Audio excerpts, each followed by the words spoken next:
Okay. We will hopefully, or I will call to order this regular monthly meeting of the Village of Trumansburg Board of Trustees. Do we have any changes to the agenda? Rather lengthy agenda. I'm actually, Dwayne, if you don't mind, I'm actually going to switch items number 6 and 7. Let the student presentation go first, if that's okay with you. Yeah. Any other changes?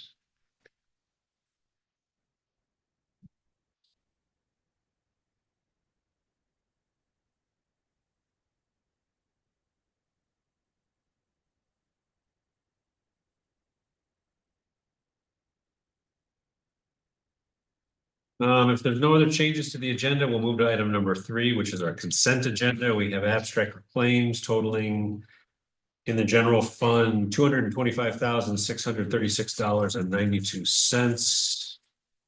Out of the water fund, $22,920.28, and the sewer fund totaling $22,481.15.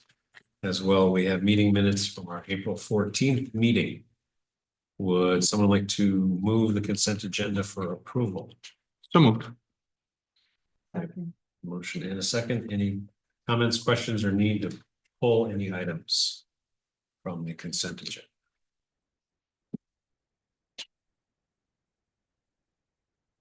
Hearing none, then all in favor of approving the consent agenda as presented, please say aye. Aye. Any opposed? Any abstentions? Item number 4 is our first public comment period. Yeah, Janice. Yeah, I'm sorry, 15 South Street. And meeting with Jessica and Gordon. I have agreed to become a village historian. And I just wanted to start, well, with my first little presentation. It's the history of the Taganic Garden Club, we got in that road. So the roots of the Taganic Garden Club date back to 1964 in the Village Hillside Project. This was an effort to landscape the hillside between the new 96 and the old Main Street in Trumansburg. Mrs. B. Sproul became the chairman of the Community Council Civic Improvement Committee. And with the help of David Van and the Village Greenhouse and White Nursery, 10 spruce trees plus several flowering crabs and cherry trees and shrubs were purchased and then planted by members of the Rotary Club, the Boy Scouts, the Chamber of Commerce, and the village officials. The project also included 10 planter boxes with a flowering crab tree and petunias in each one, which were located along the business section of Main Street. In 1966, Louise DeLong asked several friends to meet with her to discuss the need for a garden club to continue with village beautification. They drew up a list of potential members and issued invitations and met with elected officers. Their beautification projects include planting flowers in the spring of the boxes along Main Street and adding greens to them for the holidays. They mulched and pruned the trees and the bushes of the hillside project. In addition to caring for the area in front of the mobile gas station, which is then rolled on to now H&H, they provided the library with dry floral arrangements throughout the year. In 1967, the club placed 3rd in the statewide civic beautification contest sponsored by Sears and Roebuck. A $100 award was given for their efforts in continued beautification in the northwest section of the village hillside, which had previously been worked on by various civic organizations. Their mission statement remains to promote interest in garden and horticulture related topics and to add beauty to the Trumansburg area in cooperation with other organizations.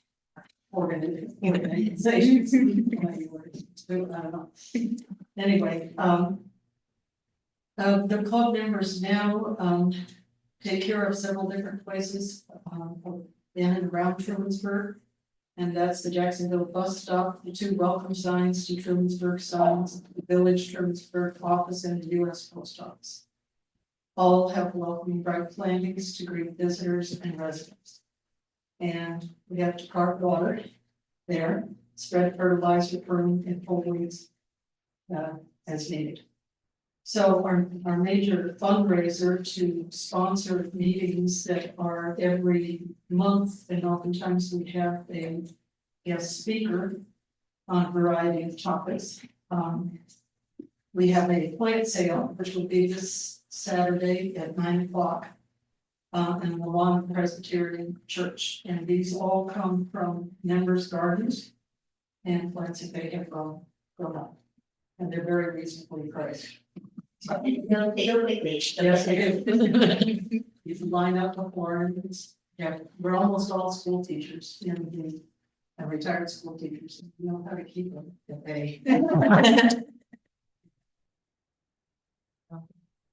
Thanks, Janice. Thank you. Anyone else have any public comment? Anyone who's not on the agenda already?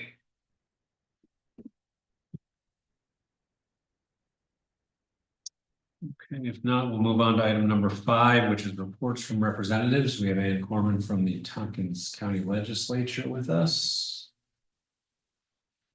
If I can get her to unmute.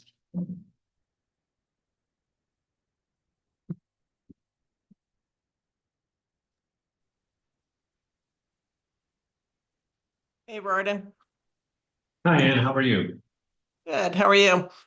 Good. Let me see if I can get you're able to start your video. Okay, I'll fix my hair. Go ahead.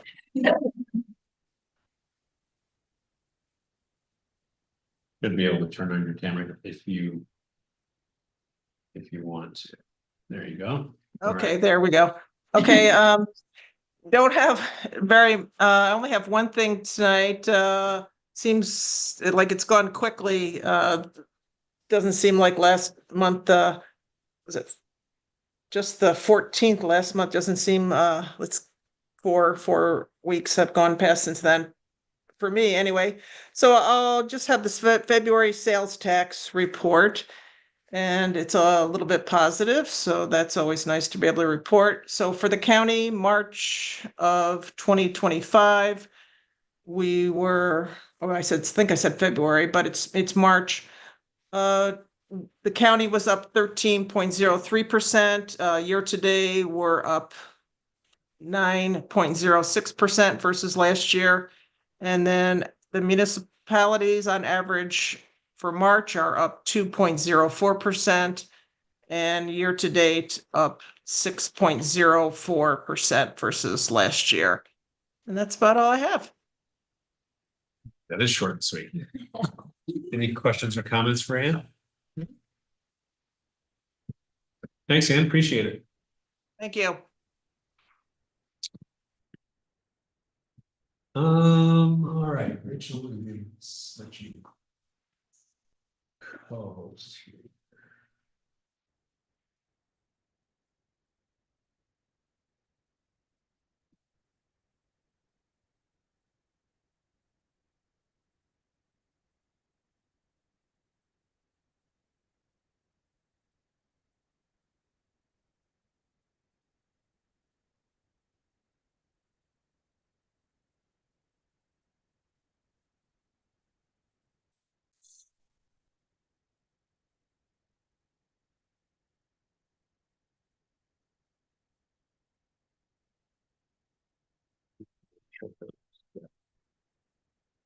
Yeah, cool. You can, there's a little grab bar.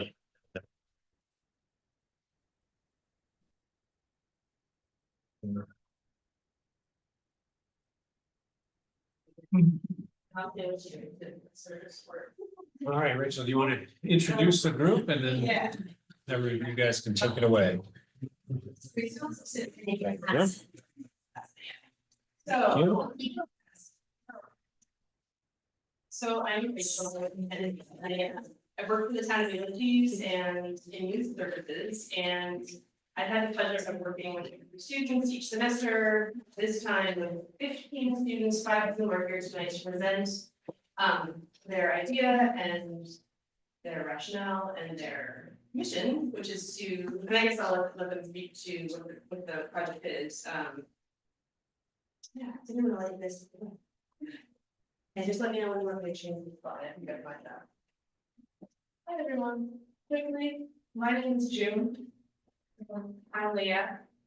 I can Well. And then up to you. And just to preface, in general, our goal is to convince you guys to help us get a crosswalk between the Falls Tavern and the ice cream bar, which is where the speed limit switch is. Oh, thanks. Okay, so a basic overview of what we're gonna be going through in this presentation is we're gonna introduce the topic and ourselves and some stories we might have.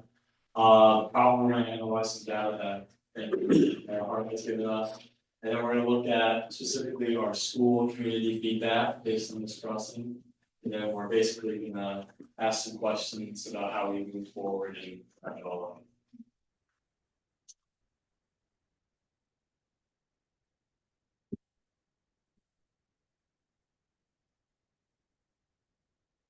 So we are part of the civics internship, which is obviously, as Rachel mentioned, she works on it. So in the beginning, we kind of just split into groups, and our group decided that this was what we wanted to move forward with, like figuring out how to get this crosswalk, what to do, like, is it worth it, stuff like that. And just to add, we do learn a lot about Canadian nonviolence, which is kind of what we're practicing today. As you can see, we are nonviolent.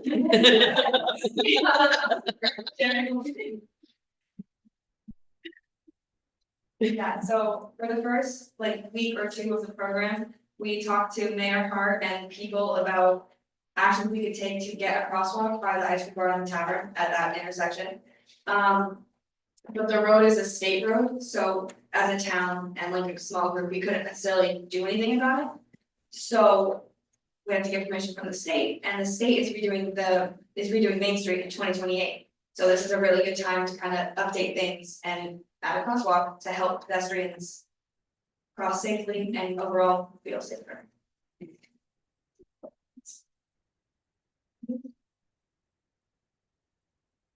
So we're gonna share some anecdotes. This also, we have anecdotes on the very last page of the packet. These are little comments that people have left in the survey. We've highlighted a few interesting ones. Spare you, and we won't read them all. My little anecdote is that I actually work at the ice cream bar, so I do cross there quite often. We run out of milk sometimes, we have to run across to Burn Dairy. But on top of that, I also see a lot of people cross, and it can be stressful. A lot of different people cross all the time, like old, young, whatever. Yeah, cars go really fast through there, and it's not good, it's not safe. So, yeah. Another anecdote, I was to be reading one which I saw which was really interesting there. And one of them was about this elderly lady who was crossing the street on a wheelchair, and someone saw her and the car wasn't stopping. She eventually made it, just but yeah, and that car kind of like almost hit her, which I thought was really sad. But yeah, so. And then I have a really big family, so if we go out to ice cream or go to the tavern, it's a pain to cross with all of us at once. Because some are faster than others, and some are slower, and some are more nervous to cross the street and have little hands. So it's really nerve-wracking to know that you have to run across and like gun it if you can, but then more nerve-wracking when people don't go. So like, look, there's a car coming, you have to wait. So if we cross like that, that would really be a problem.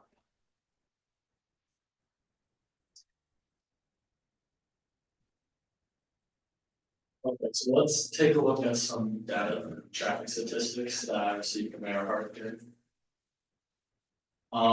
So when looking at a couple of the weeks that he gave me to look at, we can see that there was an average of around 400 vehicles that went by this crossing area between 7 and 9 AM, which is a somewhat common time for students who are traveling to school. School starts at 8.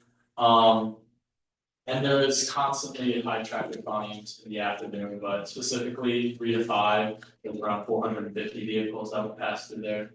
And then around 87% of the people who responded to our high school and middle school survey said that they do cross here, so there is a decent amount of people who will use it. And then around 47% will cross during those high traffic volume times from that 3 to 5, so like around 1 to 4 is where survey question was asked to that. And then 44 cross at later times. Which again, there is still constant traffic after 5 p.m. So, yeah, next. Now, looking at the speed, so when you're driving into town, that's how this data was collected. It is 45 to then 30, like right around that area. But it is 30 miles per hour where that crosswalk would be placed. And there are many speeding violations in this area that exceed 40 miles per hour. Even one person was clocked in going 82 in a 30, so yeah, I mean, might have been blue, but that's crazy. So yeah, so with frequent speeding violations throughout the day, but spiking at 7 a.m. and they're actually pretty high until 6 p.m. All during times when pedestrian traffic would be high, especially going to school and after school, like for sports or something, you want to ice cream before or after. And yeah, specifically, I marked a date where like 60% of the vehicles were actually speeding or at least violating the speed limit during that time. That was 7:30 to 8 a.m., which again this morning our students may be crossing. Is that based on the radar from the? That's based on the.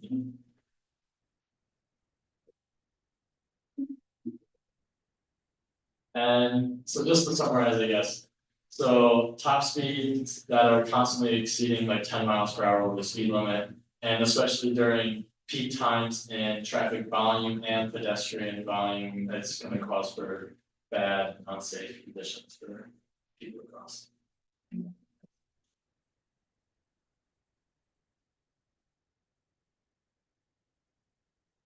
now we're getting into some community feedback, so we put out a survey into our school, the middle school and the high school, kind of asking where people crossed, if they crossed in this area, how safe they felt. And the feedback was, I'd say alarming personally, just based on it. So we surveyed 5th graders and then 9th through 12th graders.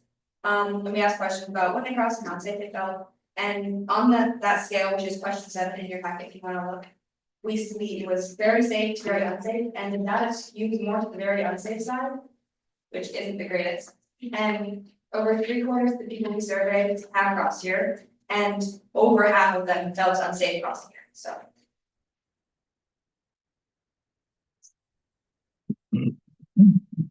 So these graphs expand more on the time that people cross. So the one on the left is over summer break, and the green bar is 1 to 4, and the red one is 4 to 7. And there are a lot of people that cross during those times, whether it's to get ice cream, whether it's just to like go to the school from their house. There's a lot of people. And then the one on the right is the school, like during school months. And again, green is 1 to 4 and red is 4 to 7, and still a lot of people crossing, which leads to people needing to cross that spot. And like Will said, it is a change from 45 to 30, so it's much more stressful to cross there. And a lot of times you're not paying attention to who's crossing because there's no crosswalk, so like, you don't necessarily do. But most people aren't necessarily looking for pedestrians in the crosswalk, so. And that's questions 4 and 6 that you're not going to.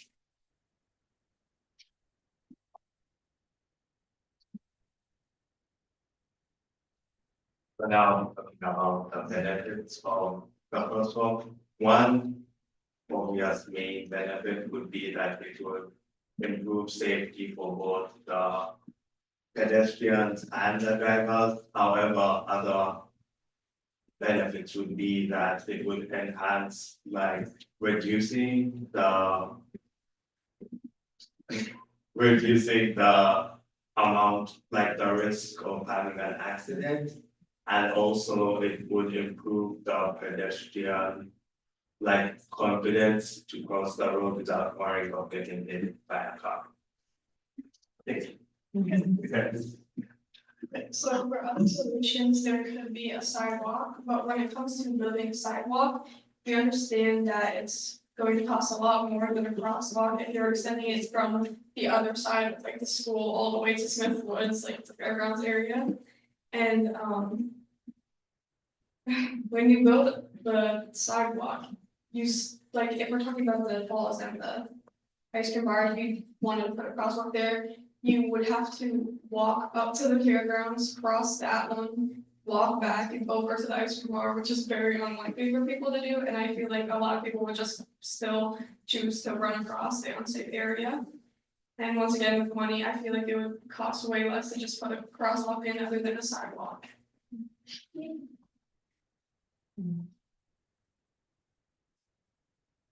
I really did want to highlight something that I kind of just thought of, that reminded me when Leah said something.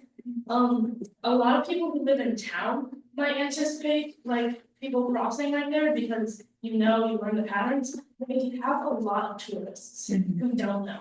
And that could be a really big thing because I don't know, sometimes they drive slow because they really have it, but sometimes they don't. They don't know what's going on. They don't know what people usually cross, stuff like that. But what do you guys think? What are your thoughts and opinions, and like, what do you think our next steps should be in order to get this done? And I did mention that they may not hear today, but like, so it's not as though we're necessarily appeal suggested that we camp out here. Occupy the village hall. You could,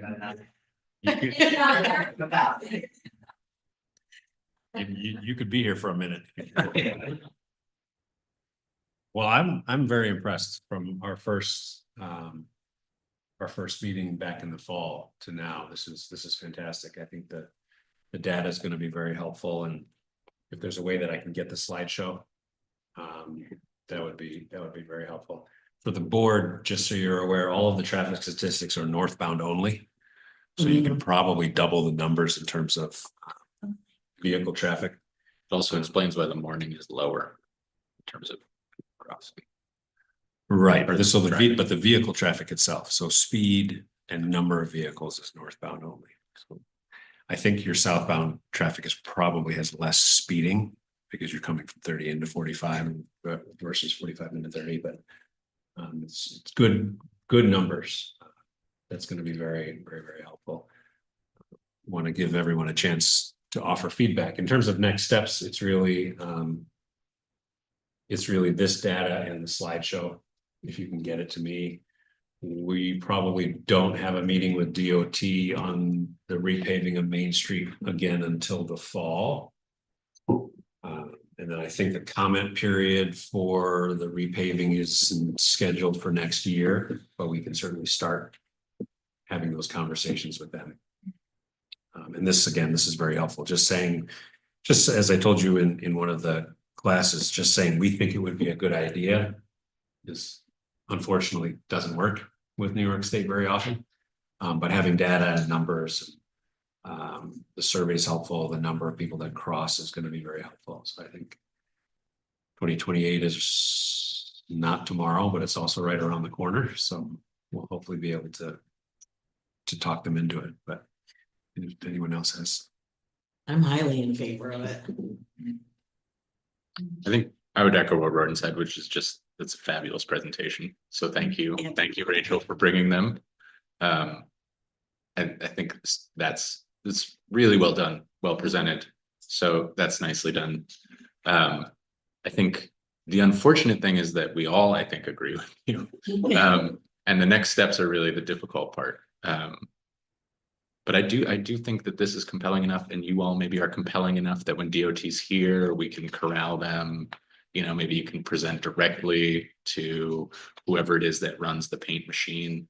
Maybe that's, we might have to come up with creative solutions on this one because DOT is habitually and just very intractable, very difficult to convince without, real acute issues. But I think that's fabulous. Thank you. Thank you. Can I ask a question? yeah, just one quick thing. I did mention in the class that crosswalks are supposed to run sidewalk to sidewalk. So we would have to put something on the ice cream bar side Not that that's insurmountable, that seems like a perfect community build kind of space, because it's not very large. But yeah, go ahead. That was actually exactly my question, if they researched how they decide to put crosswalks and are there parameters, like if you have one here, then you don't put one within a distance of the other, but I think you just sort of answered. that. No, because the crosswalks in front of the old Napa and in front of the bank are very close. Right. So the distance isn't the issue, It's not, it's but- pedestrian traffic Great. and the need to cross and the availability of sidewalks to cross from and to. I think it might be helpful that there's a bus stop right across Yes, from each other. Yeah. I'm sure that would help. Well, great, thank you so much. Thank you. Stay tuned. This is cheaper hire.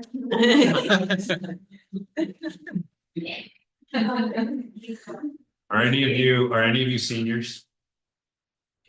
Junior? So you are unlikely to see the crosswalk go in while you're still. Yeah.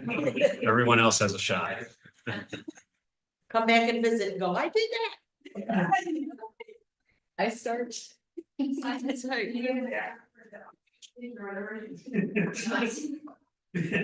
It won't be as exciting, believe You gotta get the full view though, Dwayne, right? This is civics, it's. All right, yes, Dwayne, our 2023-2024 audit. Take it away. Okay. Great, thank you all for a few minutes this evening to review the results of the audit. Again, this is for the May 31, 2024 year end.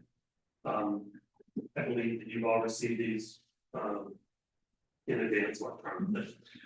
So there are 3 different documents that you received from us. There's 2 letters and then the financial report itself. I'll talk briefly about the letters. So there's one that's entitled management comment letter.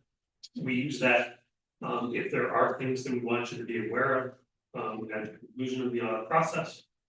We did have a couple comments in there. Those are kind of recurring comments. One with respect to not always recording, especially revenues on the accrual basis, sometimes on the cash basis.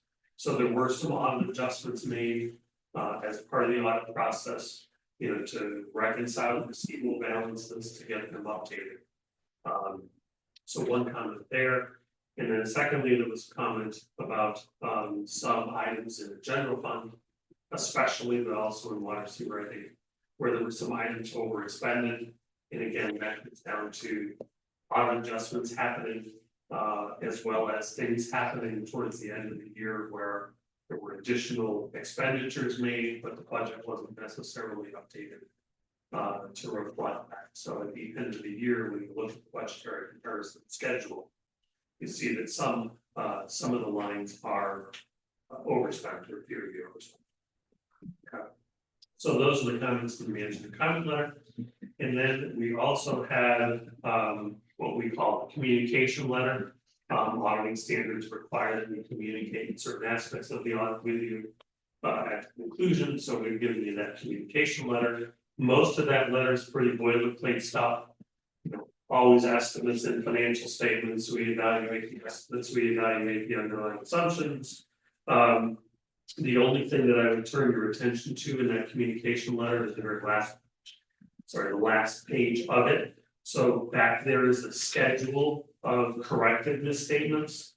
So that gives you a sense of the things that we adjusted as part of the audit process to get from, the numbers that you were looking at pre-audit to the audited final numbers. And you can see there, some of the changes that were made as part of the audit. So that's what both those letters are for. And then the financial statements themselves, I'm not going to go into any great detail. I know you've already got a busy agenda. But I do want to just point to a couple things in here and point to where some of the key pieces are. So if you haven't yet read through the whole thing, I'm not offended. And if you're not going to read through the whole thing, I still won't be offended. But if nothing else, I'd encourage you to read through the management's discussion and analysis section of the financial statements. That section is a nice narrative section, some charts in there, some graphs in there that are kind of helpful to give you a sense of how things are from a financial standpoint, without going into a lot of pages and pages and pages of detail. So that management discussion and analysis begins on page 4, goes through page 4F. So it's like 7 pages, 8 pages, I think. And again, if you read through that, you have a sense of where things are financially. And then if you need more detail, or if you want more detail, you know, you can kind of dig into the financial statements and look for some of that more detailed information. The government-wide, village-wide financial statements are page 5 and page 6. So these take all of the funds, take all of the village's capital assets and net of depreciation. Includes debt, includes the village's share of the statewide pension obligation. So basically everything. And if you look at on that village-wide basis, the village is reporting net position of almost $10.2 million as of the end of the fiscal year. Most of that is capital assets, about 7.7 million of that total is capital assets and net of the debt associated with it. And in total, net position declined about $500,000 during the 23-24 year. So began the year at about 10.7, ended the year at about 10.2. The fund financial statements begin on page 7, and then go through page 10. Those are the ones, you know, that you're used to seeing on a regular basis. General water sewer, and then the non-major funds. There are reconciling schedules there so that you can see how you get from those fund basis statements to the government-wide statements. The notes to the financial statements begin on page 11. I'm going to skip ahead. There's a couple of notes that I wanted to point to on page 22. The bottom of that page shows you the capital asset activity during the year. The village began the year with almost $15 million net book value of capital assets. Added about $180,000 in capital assets during the year. Recorded depreciation expense of about $770,000 during the year. So the net value of those capital assets declined by almost $600,000 from 23 to 24, and that's just a function of how much capital spending there was year. Couple pages farther than that, note 7 gives you information about the debt that the village has outstanding. About $6.6 million at the end of the fiscal year. You can see there's 3 serial bonds that are outstanding, and then some small lease agreements installed to purchase that. There's a chart on page 25 that shows how that debt is going to be paid off over time. All the way up to 2049 is the last payment. So I'm looking forward to coming back to that when it happens. We'll all be here. And then beginning on page 26 and continuing for a few pages is information about the statewide employee retirement system obligation and your share of it. So, you know, the state has actuaries that calculate on a statewide basis the total liability. And then that liability is apportioned out to all of the participating employers. Your share of the ERS liability is a little less than $500,000, and your share of the police and fire retirement liability is about $200,000. Those are both reported in the government-wide financial statements, not in the funds. There are budgetary comparison schedules, pages 34 to 36, so that you can see those back there, and then there is also some information about the pension system. A couple more schedules towards the back. And then finally, the last couple of pages of the financial report, because we do the audit in accordance with government auditing standards, we also issue a report on internal control and compliance with laws and regulations. That report identified no material weaknesses, no significant deficiencies in the control system, and no non-compliance with laws and regulations. So, all in all, a good smooth audit process. my thanks to Jessica for everybody in the village for all their help. Getting us through everything and, yeah, happy to entertain any questions. Questions from the board on the audit itself? No, really. Would you speak just briefly to what we've already agreed to do, but so that they hear it from you and not from me with Sure. respect to changes going forward and Yeah. how we won't be doing this, formal audit? Right, so what we're gonna, I talked about, right after we finish the year, I mean. Really what it comes down to is what is the village spending money for and what are you getting out of it? The thing that I think the board has been most interested is in seeing the financial statements. And seeing how you're doing from a financial standpoint. And under this, this new preparation arrangement that we have for 24-25, you're still gonna get those financial statements. I'm still gonna come, we're still gonna have the same conversation. The only thing that you won't have in that packet is the audit opinion.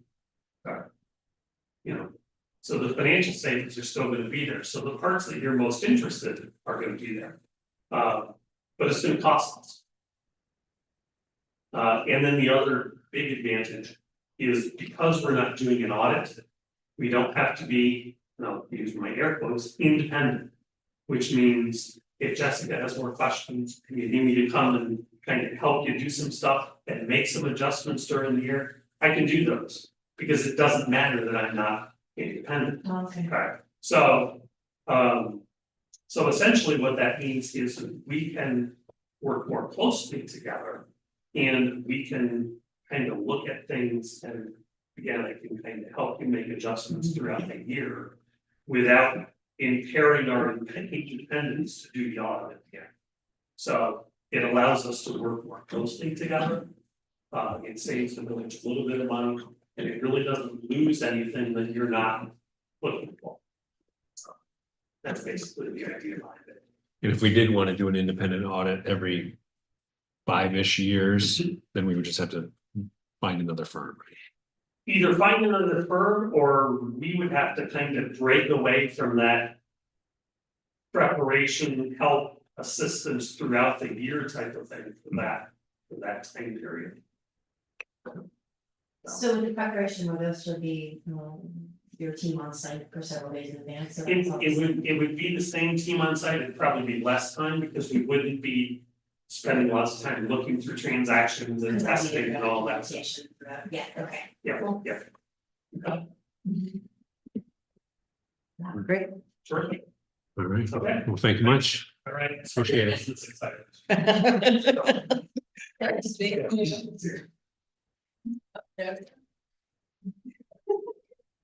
Thanks again.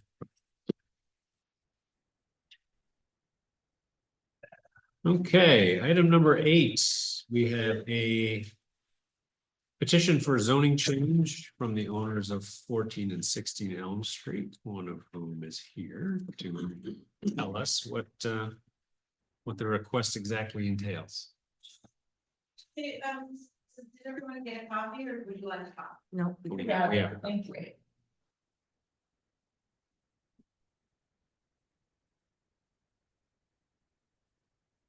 That's great, but also, I guess first, I'll speak candidly a little bit because I'm not gonna be able to be as good as the kids.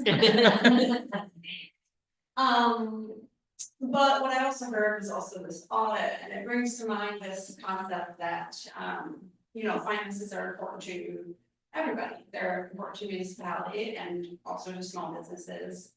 And I was, looking through Instagram and noticed a post that Nana had put out, it's not. About small businesses, and I realized that as a small business owner, much of my life, that small business owners are not risk averse people, right? Like we're willing to have a vision and move forward on that.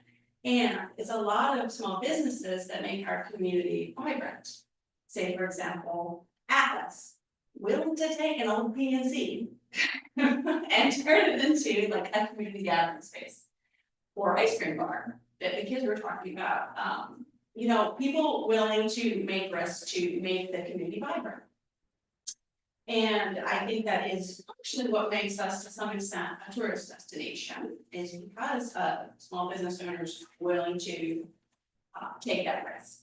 And that also is what makes it fun to live here too. Because we get to go to Garrett's or, you know, gather at some of these local restaurants or wineries, and I think that makes us different than some of the other places in New York State.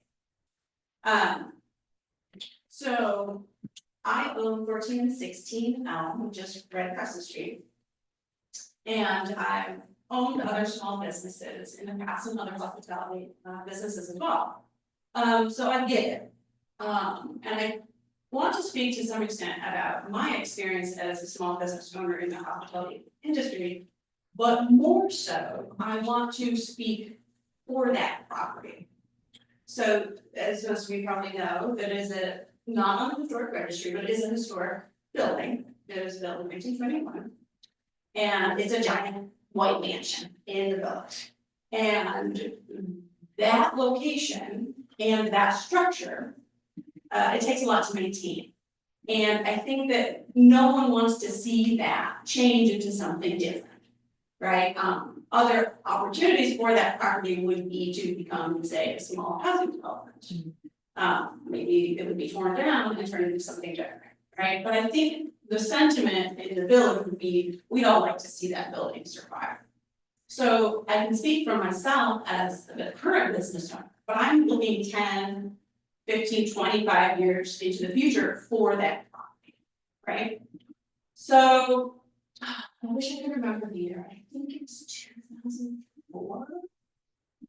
When the property first turned from a single family residence into a bed and breakfast. So that was a great idea. And the folks who did that put a lot of time and effort and love into that transition, and it worked out well. I think that was a time when bed and breakfasts were very popular, and it was kind of a whole vibe countrywide. There was a lot of bed and breakfasts. That's kind of like the heyday of that situation.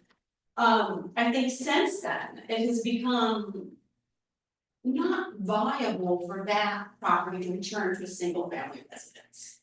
It doesn't make sense. From a realtor's perspective, you'd be hard pressed to find a buyer that wanted to spend more than $1 million on that house, because it doesn't fit the modern standards of living in a lot of ways, and also no one's gonna do that upkeep for $15,000, $20,000 a year just on the landscaping, right? So it makes sense that it's a business. So I'll try to stick to the script a little bit, but essentially we're petitioning because after speaking with Tom Myers, we have learned that this is the appropriate venue to do so, is to petition the village board for a change of zoning.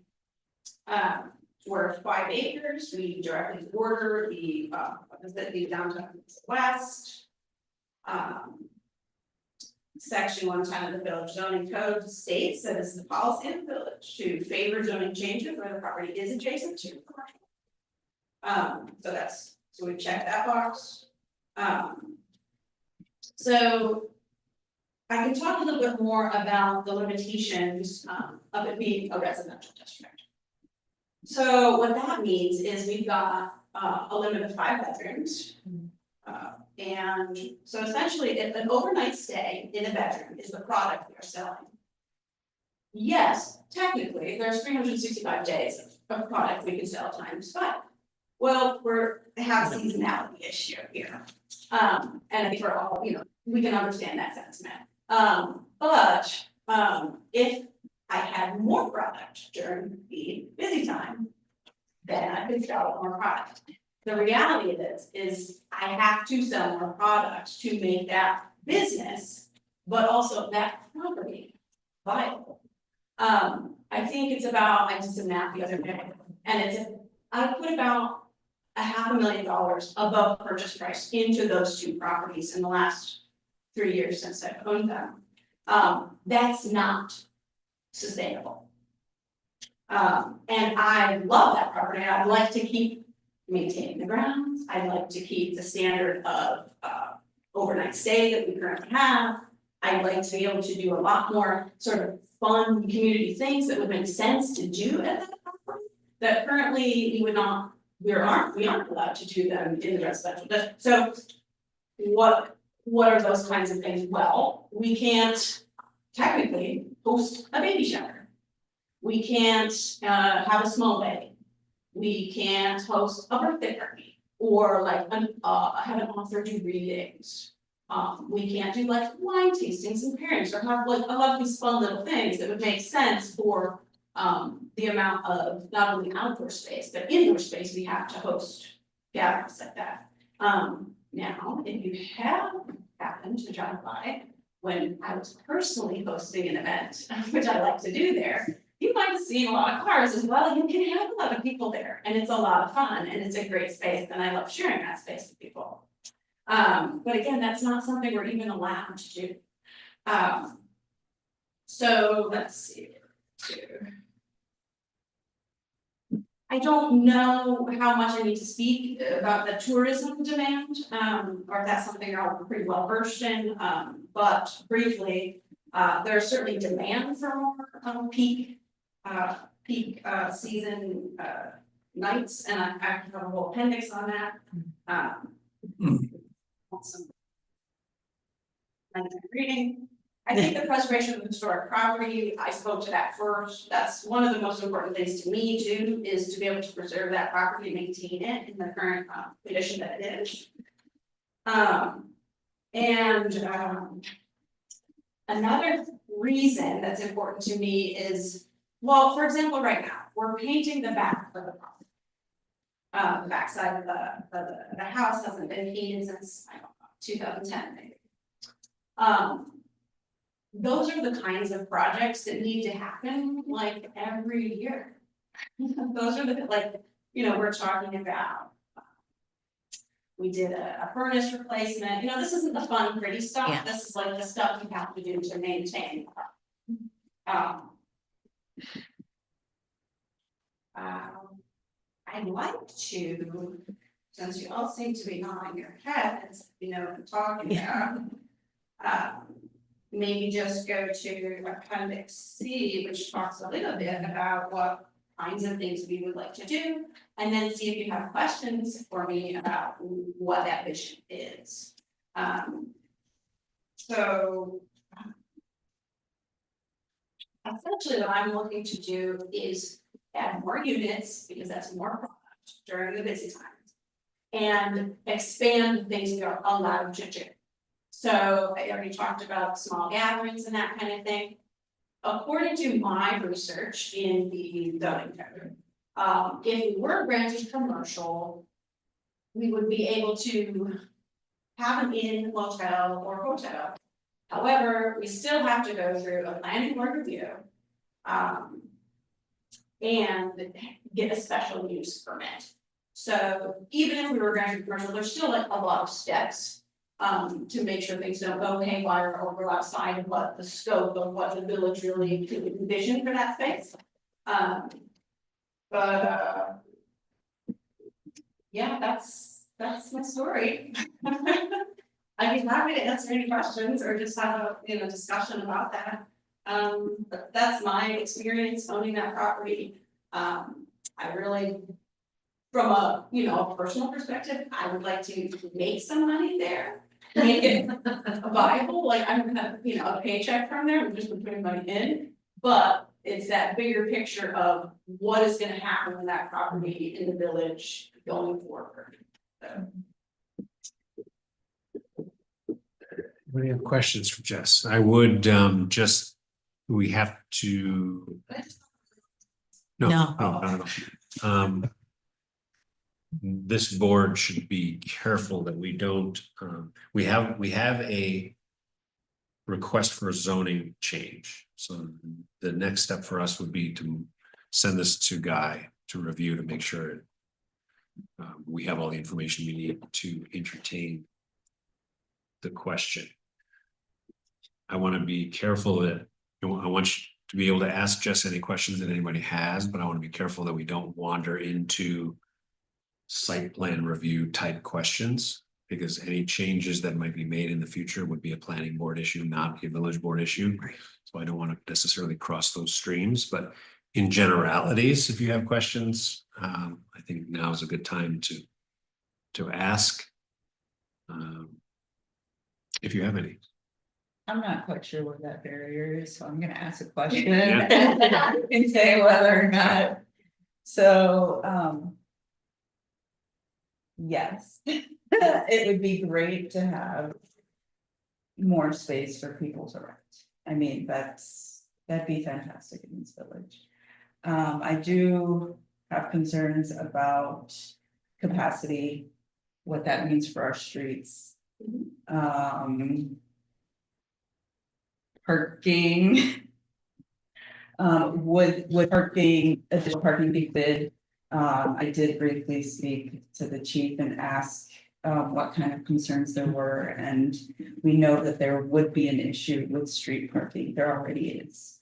So what would that mean for this Yeah, absolutely. increase? And you know, anytime anyone brings up questions about development, that's like a huge question, right, what's parking? But first I'll address the thing about the traffic, so, you know, it's the village, or sorry, the town. Buildings, Loud, Softwater, 14, 16, and then Juniper Juniper Man. And there's a lot of traffic in and out of there all day. So, and I thought a lot about that because I wanted to make sure that we weren't going to cause that. But when I look at the traffic flow in and out of there all day, and then you look at us adding, say, 3 or 4 more cars on weekends, it doesn't seem to me like that's a big impact when we're already on a street that has that large impact of Juniper Manor. But I think the parking issue is certainly a site plan review, and we have a lot of space, so adding even, you know, 5 to 7 more parking spaces is not an issue. So we would be probably adding on to that parking area. I mean, technically, we have enough for probably 10 cars right now. Yeah, 10. For overnight stays, but you're Yeah, also and we only including use like additional events. 5. Yeah, oh, yeah, for additional events, yes. So a parking strategy would need to be developed for that, and I have some ideas for that. Which definitely includes adding more parking. Yeah. But yeah, I've definitely been thinking about these concerns, because whenever there's something that comes up, people always say, you know, traffic and parking. What about permission from the, I call it St. James because it's always been, but that parking area is vacant the majority of the time. There is a fair amount of parking right around us that is not used during certain times. I was just saying, if you were gonna have, say, a small wedding on a Saturday, I mean, I totally get it. I had a flower shop in Trumansburg for 12 years, and I can tell you that probably 90% of the weddings that I did, people didn't even live in New York. They weren't even from here. They might have met at Cornell, or they did a thing on the wine trail, so they want to live here. The wineries are a huge attraction. So I think if you were able to incorporate that into your business, I think it would be huge, a benefit for you. And a benefit for us too. People staying here and traveling around the area, and I think it would be great. Thank you, and we don't wanna have, you know, we don't wanna become a wedding venue. No, but I mean, if you could have a small event, you know? Because there aren't a lot of places that accommodate small. You can either go really big or, you know, but to have a small intimate gathering would be, you know, lovely. Or you could have garden parties and, you know, things like that. That would be wonderful. Yeah, and those are the things we would like to focus on, is those, you know, 15 to 40 people kind of events. Yeah, absolutely. So thank you for coming. Thank you for approaching it this way. For what you said as far as preserving the building and the property itself as like a community asset really resonates with me. But I think there's a little bit of a concern, that at least that I have, that rezoning it is actually the best way to remove it as a historical resource, right? Like if we zone that commercial, it'll open up so many more possibilities in terms of like redeveloping it or changing the facade, changing different things. So one thing that has come to us frequently over the years is this proposal that, you know, we have historic buildings designated within our zoning or a historic district or things like that. And I'm curious how that lands for you as far as like, if we, speaking purely hypothetically, but just to sort of get your feedback on the idea of, you know, if we changed the zoning, but then instituted some sort of historic, you know, different, whatever the constraints look like there. So that you were then constrained in a whole different type of way, right? But so that, you know, generally historic, you know, it's like the facade stays the same and that kind of thing. How does that land for you in terms of your business model? Because again, sensitive to the idea of trying to keep it viable because it is a community resource. I think honestly, just driving past, it's, you know, it's fabulous. But how does that land for you? Well, to be honest, I don't actually know very much about like historic Same. registries. Same. Very much. Other than I have known some people who have owned houses on historic registry, and I always know it's prohibitive It's, yeah. financially, usually. It's like you want to rebuild a pillar that's rotting and it's $400,000. I also don't know the inner workings of how something could be designated. I also, unfortunately, don't know, even though I've, over the last couple of months, attempted to understand very carefully the process, what was available to me, right? Like, could I get a variance? You know, can I get a special, there's a variety of zoning tools. Right. That zoning boards have available to them, and that municipalities have available. But I was told that this was kind of the first step.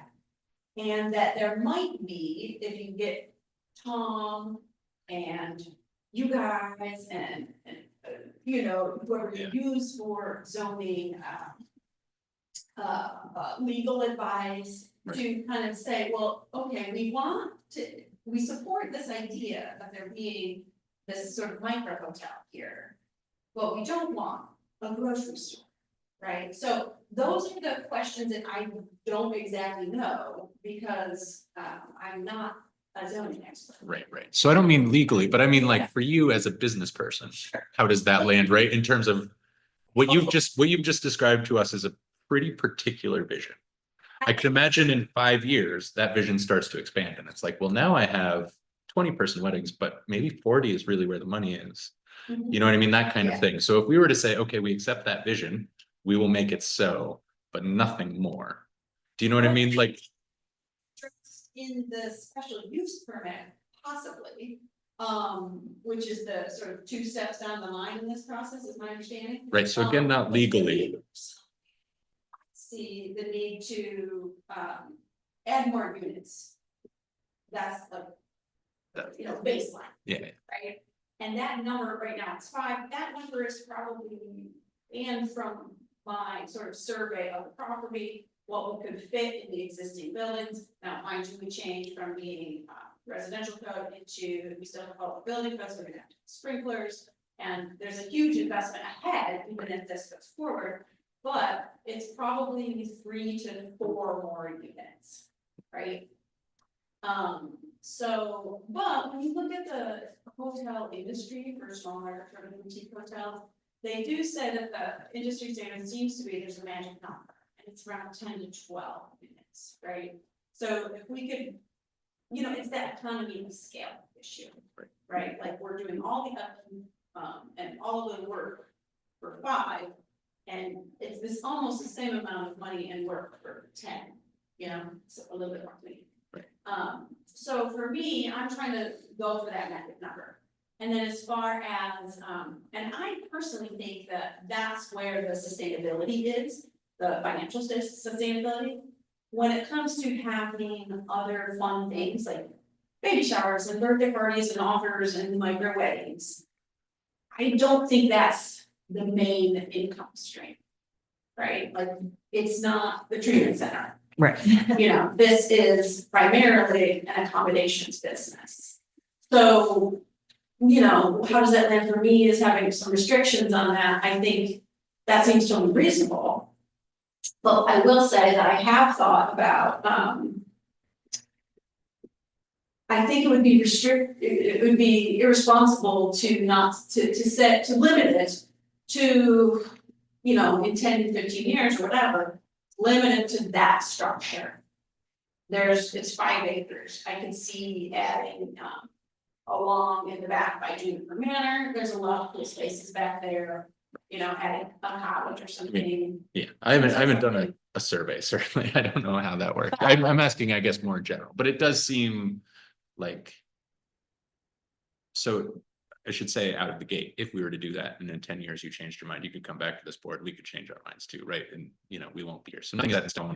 We can't find any future board based on our decision now. So nothing set in stone. I was just trying to sort of get a feel for, like, is this step A in a broader development process? Is this step A in a future sale? Or is this final step? This is sort of the goal. My goal is to get permission to add more units, really, because I think that's the sustainable model for that. I guess you're concerned about opening it up to commercial now that I'm thinking of it in my head. Is like when we're looking down the line 30 years from now or 20 years from now. Who's to say if we zone it commercial and there aren't specific parameters on it, they could just go in there and do their thing, right? I mean, if we had. Well, there would be no specific parameters for this board to add. Right. The request is to take the zoning district that ends at the property line, the south side of low soft water, and extend it up 2 properties. Yeah, I mean, And that's yeah. And then they would be, if agreed to, then they would be part of that commercial zoning area. Yep. So this concept that this board can add any restrictions to that is not. No, I'm just saying that is an overall concern We would have about to it. rewrite the zoning for that entire commercial district. We can change the maps, we can change the commercial district. We don't have to deal with, sorry, this is Sorry, a little bit of getting a off on a sidebar, tangent now. right? We have absolute flexibility when it comes to zoning. Not in what can be done on a specific parcel within a zone. Fair. So the question before this board, assuming it passes legal review, is do we move that zoning district per request 2 lot lines up or not? That's it. Okay. And It's a then map change. And then it's a map change. It's a map change. Yeah. And then anything that may happen on that property, may or may not happen in the future on that property, would be something that either the ZBA or the planning board, depending on what the potential project might be. They would never come back before this point. Right. Right, but again, so something like a historic designation, those things are within our purview. Right, something changing the map in any number of ways. Obviously, we can't single out an individual property, but we're not limited just by this request. Our purview is much broader. Correct. We would then, you're talking about writing historic designations, which we don't have in any village law yet. Yeah, absolutely. I mean, I'm not saying it's a small one to And take. which from our last look at it, hold very little teeth to the property. Deed restrictions would hold a lot more teeth if she wanted to limit what could happen in the future. Sure. So that no one builds a hospital there. Then the property owner. Consider that. The property owner can do that. Our historic designations wouldn't prevent that if someone has enough money. Deed restriction would. So there's some things. The question before the board is about the zoning map relative to the commercial zoning district. And how much beyond whether or not we move the map line, how much more authority beyond that we have is not as broad as you think it is. Not as broad as we might want it to be. I feel like the things I've said are concretely within our purview. They take time and they take effort. But this feels, I think, maybe just talking for the sake of it. I think I'm as far as my question goes, I think I understand sort of where you're going. So that's good for me. Ben, do you have any questions? Yes. Yeah, I don't think so. I mean, I appreciate information. I appreciate better understanding your goal, and I think that helps. Just, think about where we want to take it. Yeah, I would say that if I could just apply for a variance to say, hey, can we build more units in here and then throw some parties? I would have done that, Because I think that's an easier, Mhm. it's easier to say, like, yeah, let's change this. But,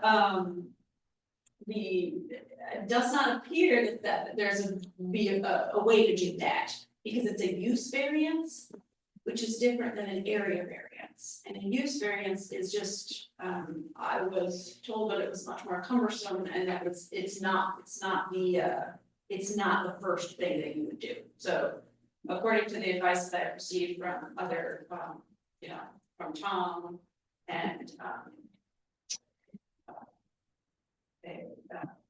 an architect, like, this is the first thing I have to ask for. So, which is why I chose to do it that way.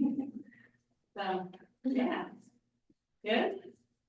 Just to say a little bit more about it, right, I think you're saying if there was a way to stay residential and just say, but this can be a hotel in the residential for this one case, that would. It's more cumbersome, but it's almost getting a little bit at finding the right balance, what I think we might all ideally want, which is to allow that to expand a little bit because of the type of building that it is. Right. Without giving carte blanche to, in 20 years, it could be turned into a Dollar General, right? Which like, so, Right. but that would be an allowed use because it's now commercial. I think there's. I think you have to think, well, in 20 years, it's like, there's still like what makes sense to that property. Right. It's not really gonna make sense 20 years down the line for someone to bulldoze that and build something like that, but Right. there's that potential here. Now, if maybe there is a discussion we had with this board and a representative from the BCA, maybe there is an avenue that hasn't been explored, or some type of, I don't wanna say exception, but some avenue for that can work. I'm happy to work through that process in that way. But yeah, I understand your concern. Yeah, That was just what I was moving to. When I made my comment. Right, yeah, I mean, it still has to be commercially viable for someone Right. to wanna do Oh, some absolutely. other commercial venture there. Mhm. It's probably not gonna be a grocery store or a gas station, just based on the geography of the building, Right. but. Okay. Thank you for your time. Well, thank you. Yeah, so next steps for us is for us to send your request to our attorney, get a to try to get a Succinct and short. I was gonna say that, I was gonna say it direct It's a very detailed. answer with respect to this board's options, either to Yeah. approve or deny. And then if we deny it, what your recourse would be, what potential next steps would be involved. And then we'll go from there. Good, thank you. Thank you. Thank you. It's a Thanks. volunteer work. This? No, Elected. Well, what I mean is, thank you for your time.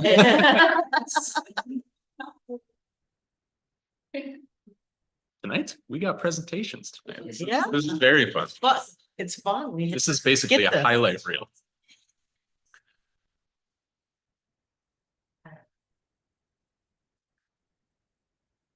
Yeah. That's interesting. Yeah, I was. I mean, there's also like, Tom doesn't, Thank you. Tom has his opinions and they're probably well founded. Just. But you also don't know until you come in front of a board to actually have a conversation. All right. Item number 9 is reports from this board. First item I have is we need to set a public hearing on proposed local law D2 of 2025. As I'm sure everyone has been following very closely. There are new state floodplain regulations. Is it state or FEMA? You can forget. And I think it's FEMA and then pushed it through the state DEC. So there are new floodplain regulations which have essentially municipalities need to adopt. There's boilerplate language, et cetera, et cetera. So we have a we have a draft local law which has been reviewed by council. I think our current floodplain regulation is from when? 80 something, 80 something, 70 something. 87. So this would supersede that. And so we need to, as we do with local laws, need to pick a public hearing date, notice it, and so on and so forth. So I think we can just do it at our June meeting. June 9th, yes. Yes, while we're on the topic of June 9th.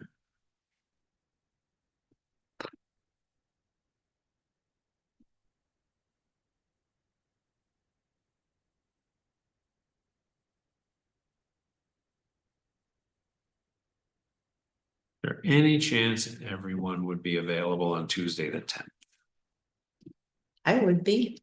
so that I don't have to. I'll remain equally unavailable for both. Oh, it will be, Still good answer though. so that I don't have to miss a band concert on the 9th.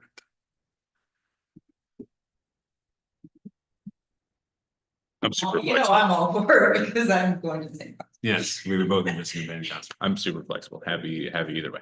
All right, so let's move our June meeting to Tuesday the 10th. Okay. 7 PM. So you'll need to notice that, Jess. And then let's set the public hearing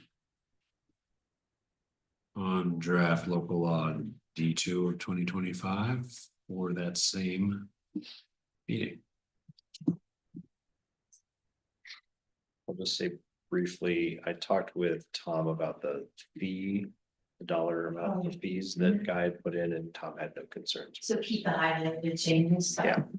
How are those? Well, can I ask? How are the fees? How'd you get to, how did those come up? Guy put a number in, and Tom said it looked good. Okay. I mean, Tom has done. Guy has seen a number of these from other villages or other municipalities. And Tom has been thinking about fees quite a bit, and this seemed reasonable. I don't know if we've done a lot of crunching numbers beyond that, but. Did it seem like reasonable for what we currently charge? For like a regular permit? Is my, like, I don't know those numbers off the top of my head. Well, I do know that Tom has been looking at all of our fees and finds them generally under where they should be. And so I think he has at least thought about or discussed, but hasn't put anything forward as to what we might want to change. For some of these, he's done for some of building permit fees and some other things. I don't know if he's done for some of the other fees. So my impression from talking with Tom is that this fits kind of where he sees fees going, but there's a number of fees that are still quite a bit lower than this that he would like to eventually see increased. I'm just wondering if it makes sense to have a really high fee for this particular thing if all of our fees are currently low. So I might chime in, I would say this is actually in keeping with the fee schedule that we currently have. Oh, So okay. it's like $155 for a building permit if you're gonna put it down. So the building permit is a base fee, and then depending on the cost of your structure, it becomes greater. I guess you're gonna build another room off the back of your house, that's a much greater fee than this. And so I think also we don't currently have any floodplain. Yes, we do. I think we technically designated FEMA floodplain, I think we don't. I don't know. So It's really close. If it the is new anything like- maps we do. Anyway, we're talking about like a small amount of properties basically on sale at the moment, I think. Yeah.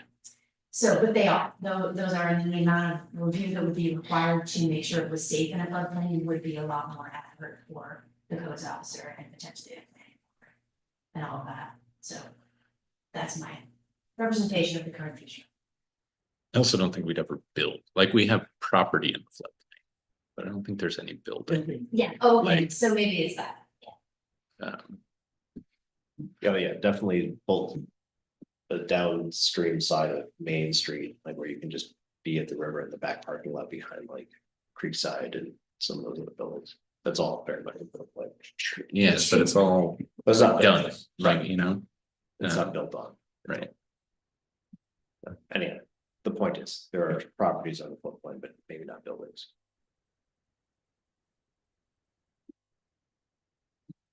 Which, by the way, just as a brief note, makes us very, very lucky.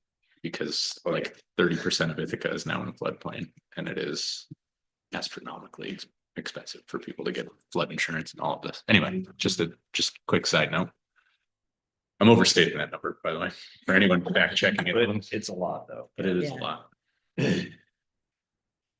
All right, so we have a public hearing on our new floodplain law set for June 10th. The next item we have to approve, hopefully, is we received a letter from Oric, who we've used in the past as our bond counsel. It does appear we will be doing some borrowing in the next year or two with respect to West Main Street sidewalk. We received grant money, which covers 90% of the project cost, but it does require, I think that's a reimbursement grant, so we will need to do some borrowing to pay the project as it goes.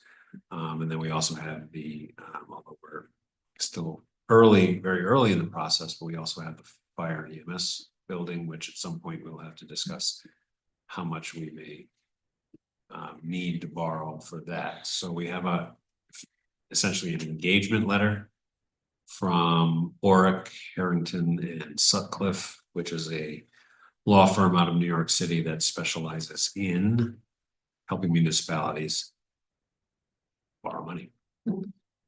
And so I would entertain a motion to authorize the treasurer to sign this engagement letter with Oric. So moved. Second. Any comments or question? I don't recognize the name. Did we use someone different before? Or am I just blanking on the name? It's just been a while. Last time we used them was for the water system. Oh, okay, yeah. We haven't borrowed in a long time. The borrowing was done. Well, water system and sidewalk, but the borrowing was done a while ago. Projects closed in 1819-ish.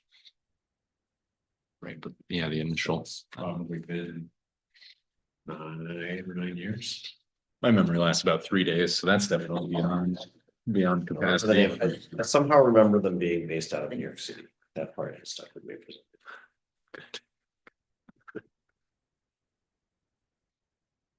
Right, if no additional comments or questions, then all in favor of authorizing the treasurer to sign this engagement letter with Oric, please say aye. Aye. Any opposed, any abstentions? Next item under my report, Janice scooped it for us, but I do have the duty and the pleasure of appointing people to vacancies. And so I am formally appointing Janice Broussard as our village historian. And thank you, Janice, for being willing to do that. And then lastly, we closed I've forgotten how many years it's been now, Trumansburg Deer Management Program at the end of March. Only 17 deer taken this go around. And anecdotally, I'm hearing of certain vegetation growing that tend not to grow as well, and then we have too many deer. So it sounds like the population is becoming slightly better managed over time. They're not lounging in my backyard like they Yeah, used to. they're walking on Lake Street, just. Knocking on doors looking for. Yeah. No wonder, I think we got the first flyover for free, right? Like they were just out. I remember talking about it at the time, like if we had paid for it, it was some astronomical number, but now I'm curious. 17 is low. To do a deer count. Yeah, they do like an infrared flyover thing, and It's because they were headed somewhere else that was putting the Right. bill. We only Yeah. had like $1,000 for it. That would always sign up for that list. If you happen to be flying. Yeah. Group rate. No, that's. All right, Marcia, fire. Fire, very quiet, nothing big to report. We just had our banquet on Saturday, which was great. We had 26 calls. 132 for the year. We're up 24 calls so far from the year. And other than servicing and training, there's really not much to add. Okay, comments or questions from Marcia? Yes, the banquet was nice. We, will just mention, we did celebrate, Kevin Romer's 50th anniversary with the Trumansburg Fire Company. Oh. And Chris Romer's 40th year with the Trumansburg Fire Company. Yeah, we have It was quite That's a, good. quite an several event. people that have a lot of years in. Number of speakers. So that was well attended, and thank you to everyone at the fire company for everything they do every day. EMS Youth Street Tree Advisory. I'll start with youth, since that was the presentation from our program manager, which is the program that we fund. So that is our tax dollars at work. To some degree. I mean, I think probably there's genetics and whatever, but that was, yeah, very nice to see. Rachel is doing a series of those. So there's another group doing other presentations that are taking place on the 21st. So if anyone would like to be part of that presentation, this one was more of a pretty straightforward advocacy, obviously. The other presentation is on dignity. So I'm not sure if they're doing a similar type of format where they're, really making an argument or a case for something, or if it's more of a sort of survey of what dignity means. I don't know. Do you know the but audiences for that? Like, are they presenting to a thing? It's a little bit up in the air, but if anyone's interested, I'll definitely share. I think part of the idea for the dignity one, that presentation, is that it's a little bit more of a conversation, right? So presenting to a board like this is a little bit tricky to have back and forth, obviously. So I think they're aiming for something a little bit more comfortable for, dialogue, which, given the topic, obviously it sort of fits. But I don't know. And if anyone's interested, I'd be happy to.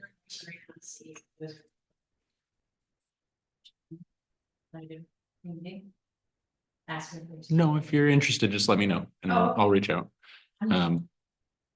Cool. But so that is great. So Rachel is in the high school now. She had been splitting middle school and high school duties. She is now pretty exclusively in the high school now that school is ending. And we now have a new program manager who was hired, I want to say almost a month ago now, who's working in the elementary school. He's hit the ground running, I think, very sort of energetic, engaging. I haven't gotten any direct reports, but so far so good. That's really the youth report. I think EMS, I'll start with the call reports. So Covert 8, Enfield 1, Hector outside of our district 1, and within our district 4, Interlaken 5, Ithaca City 3, Ithaca Town 4, 1 in Lodi, 10 in Mecklenburg, 1 in Romulus, which is fun, 20 in the village, and 25 in the town of Ulysses. So 83 total, which is a little bit low, but pretty much, within normal deviations. Joel has been working on rolling out our new time card system for EMS, which is called LadTech. We talked about this a little bit before. Right now, sort of running the old and the new systems in parallel, just to give people time to kind of catch up and see how it's going. It seems fine. He gave me kind of a walk through it. It's pretty straightforward. Jess and Joel and I are going to meet. Is it tomorrow or the next day? Tomorrow, to go through and sort of try and figure out how that can integrate with our other systems. And Scheduling software, but I know it's a full-on time card system that would release ACCI data. Is that the idea? maybe, we don't know. Okay. It has a lot of capacities, right? It is very, very exciting. It's in the sense that it's specifically designed for first responders. So it's like, right when we talked, with a lot of the staff about how do we do seniority and call-ins and all of those things, and you can bake all of those policies into the program, and it will, you know, someone phones out, it'll go through the call list automatically in order of seniority. It's, you know, with some flexibility as well. So it's really very, very nice. I really hope that it takes some of the burden off of Joel, because obviously that's a lot of calls to be making every time someone gets sick or can't come in. So far so good. I think that's really all I have for standard reports. You will all have noticed that there's a ton of stuff for the EV piece, which is under my report. But so just to sort of go back, catch everyone up. I know I've been like here or there sort of jumping in with the like EV chargers are coming every so often for the last 2 years, it feels like. But to go all the way back, we were approached by members of the library's sustainability committee, what feels honestly like it was 3 years ago, who had started conversations with a company called Jacomb, who put in EV chargers, blah, blah, blah. One thing led to another. We initially were working with the town sort of fell off, the library sort of fell off. All that was left was us. Because really the village owns the sites where you would want EV chargers, right? If you're thinking from a community-driven perspective, either for people who live here or people who are visiting, particularly tourists, the village are, as far as public lands go, right? This parking lot and the farmer's market are really ideally suited. Right next to the downtown corridors, on and on and on. Anyway, so as we progressed, it became just basically a village project working with Jacomb, who did a tremendous amount of engineering and sort of, you know, basically the background work for free. Their business model is essentially, hey, we go out, we get these grants, and then we put them in and we make our money way, way down the line and sort of the back end. So far, money has not changed hands. That said, we are now at the point where we have a ZEV grant from DEC in hand, figuratively. We have awards from NYSEG in here, which you can see, those are the two awards. There's a lot of numbers in here. And we have funding commitments from Assemblymember Kellis, all of which, and I'm not even sure where we should connect separately about whether or not that's necessary now that the other awards have increased. But we have now a decision to make, two in particular. One is I would like to authorize Rorden tonight to sign those two NYSEG award letters. That work is already done. So they've already upgraded the system. They've done the make ready piece. There is another piece that sort of comes next. So I shouldn't say that work is already done. Half of that work is already done. In the event that we didn't move forward or something happened, we just wouldn't get the award. So it's not even really a question, although I would like to move that we authorize Rorden to sign both of those letters, and also that we authorize him to authorize NYSEG to fund the contractor, specifically not us. We actually already have signed these letters. These are just updated versions. Do you remember what changed? It looked like the same number to me. They're very straightforward. I think they just added more money. But in any case, so first, I'd like to start by making a motion that we authorize Rorden to sign these two agreements with NYSEG to accept their grants. Friendly amendment, it currently has the treasurer list. You can't offer for me. Okay, did you notice that it was that? Okay. So we have a motion. Do we have a second? Second. And I would like you to sign them. So Rorden signed the last iteration. Totally fine, he's gonna finish. That's fine. Yeah, I would have signed them, but you signed the first one. So the idea of me signing a secondary one that would somehow override what the mayor had signed did not feel appropriate. So that's why we're going this route. But again, questions about these, we can go to broader program stuff first, but I think this is pretty much, they want to give us money. So it's pretty straightforward. With these grants and the. what was the other? Yeah, all the grants, does that mean that they would be fully funded?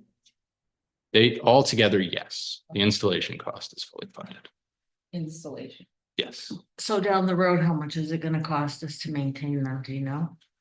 it depends. It depends on how we approach it. So maintenance, as far as the physical maintenance, is pretty non-existent, right? Like there isn't much to it. Mhm. What becomes more meaningful is the cost of electricity.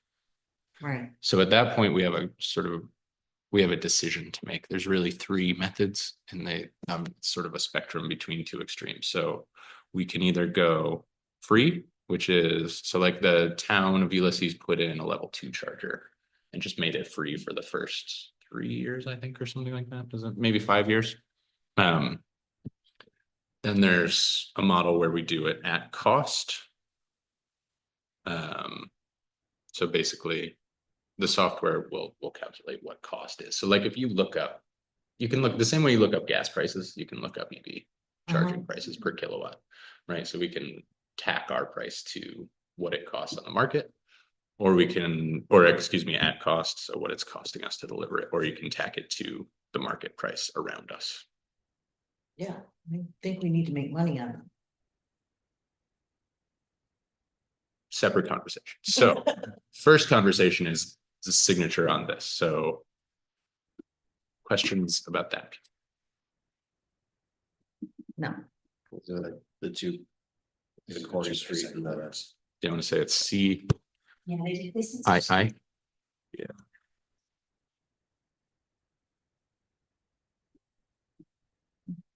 C dot dot and C dot II.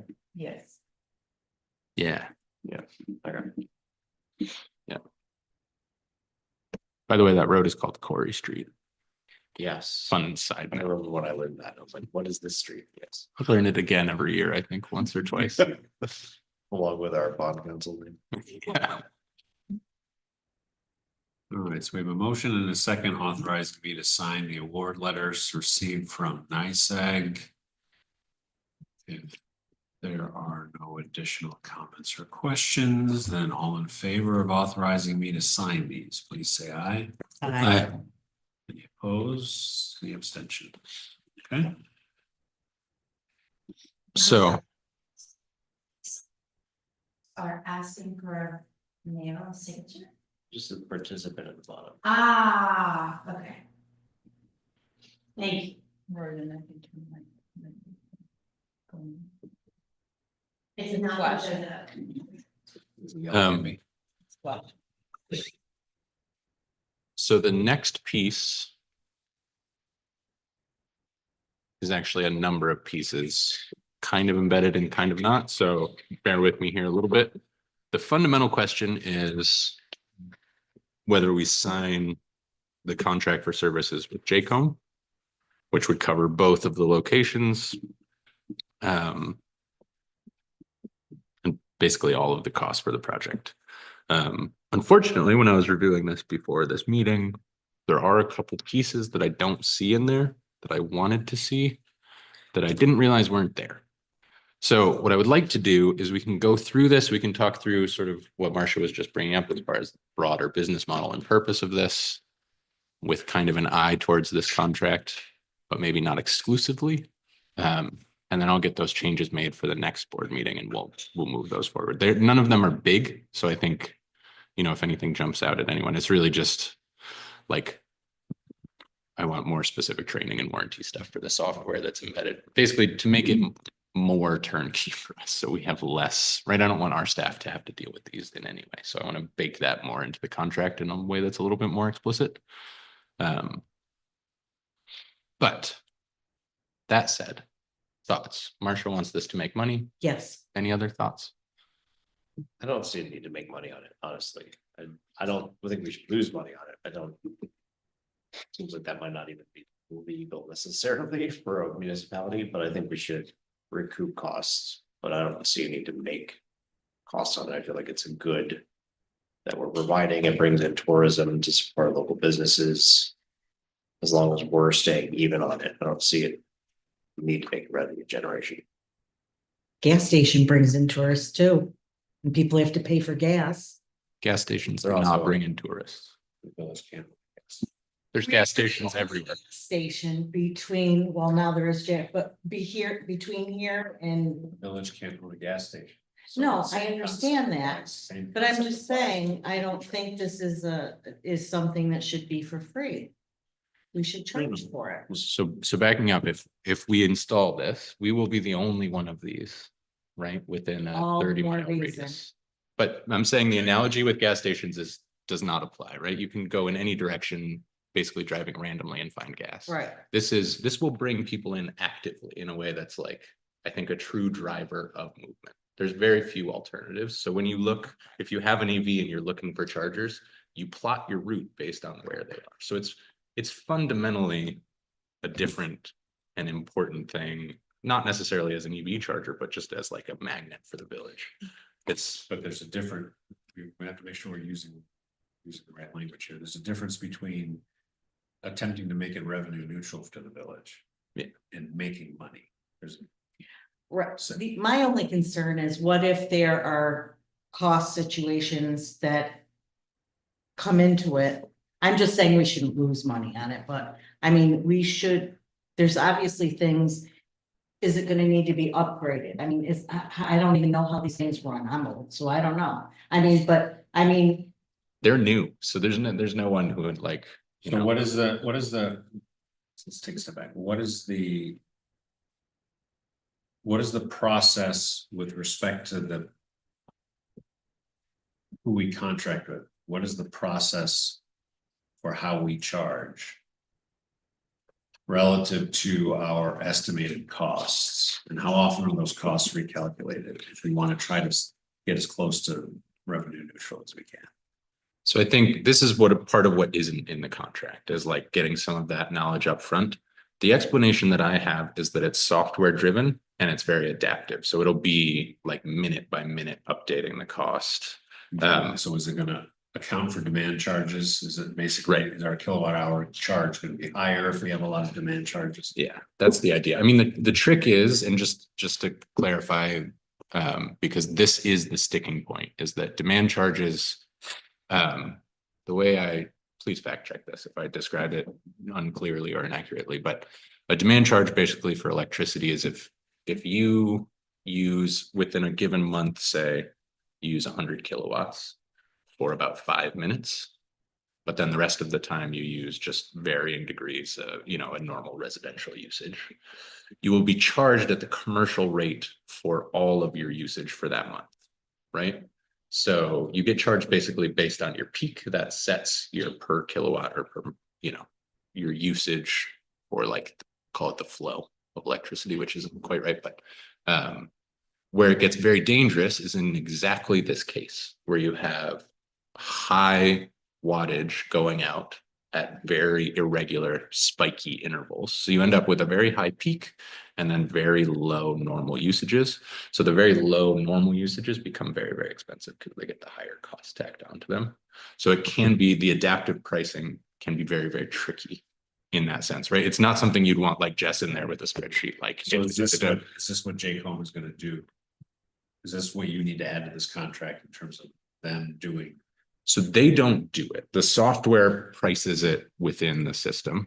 What I want is the explanation on the front end, basically guaranteeing that it works, right? And their explanation, I think, in more detail than I can give or I have been able to get. Yeah. and I misspoke with my, sorry, I misspoke with my language. What I meant by making money was making enough money to compensate for the cost of having it. I don't want us to have to dole out anything for having. Oh, yeah. So the way you describe demand charges, because I don't know anything on how you just described it right now. There's this spike when someone plugs in and tries to like charge up their car in 20 minutes. What's the like low stuff? Is it just what happens at those chargers? Is it like including all the other village electricity? Do we know what's in that pool? That's actually it. I will have to confirm. I believe it gets its own meter, Okay. but I will have to confirm that. The danger But we'll just assume right now that it gets its own meter, because I believe that to be the case, and we'll confirm, but the danger is that there will be 2 level 2 chargers as well, which is lower voltage. I see. So that higher price gets tacked on to, you know, someone charging for 8 hours. Right. And it's by kilowatt, like it's not, you know what I mean? It's not Right. astronomical, but it But kind it of is. Right. That's what gets us, like the sewer plant's the same. If you look into it, you'll see that the pricing does not match anything ever and seems to make no sense. And that's why it is. If we have like a high usage event where the electricity spikes,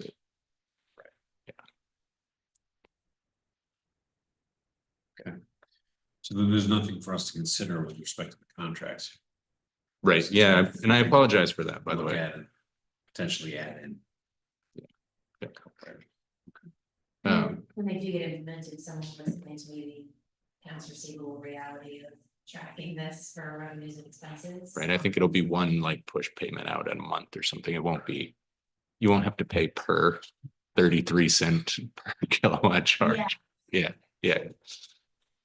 So what you're saying is it's gonna be kind of difficult to gauge, like how much the bill's gonna be, right? We're gonna have to kind of guess. It would be impossible for a human being to do, for sure. Yeah, I mean, that's why the software is so important.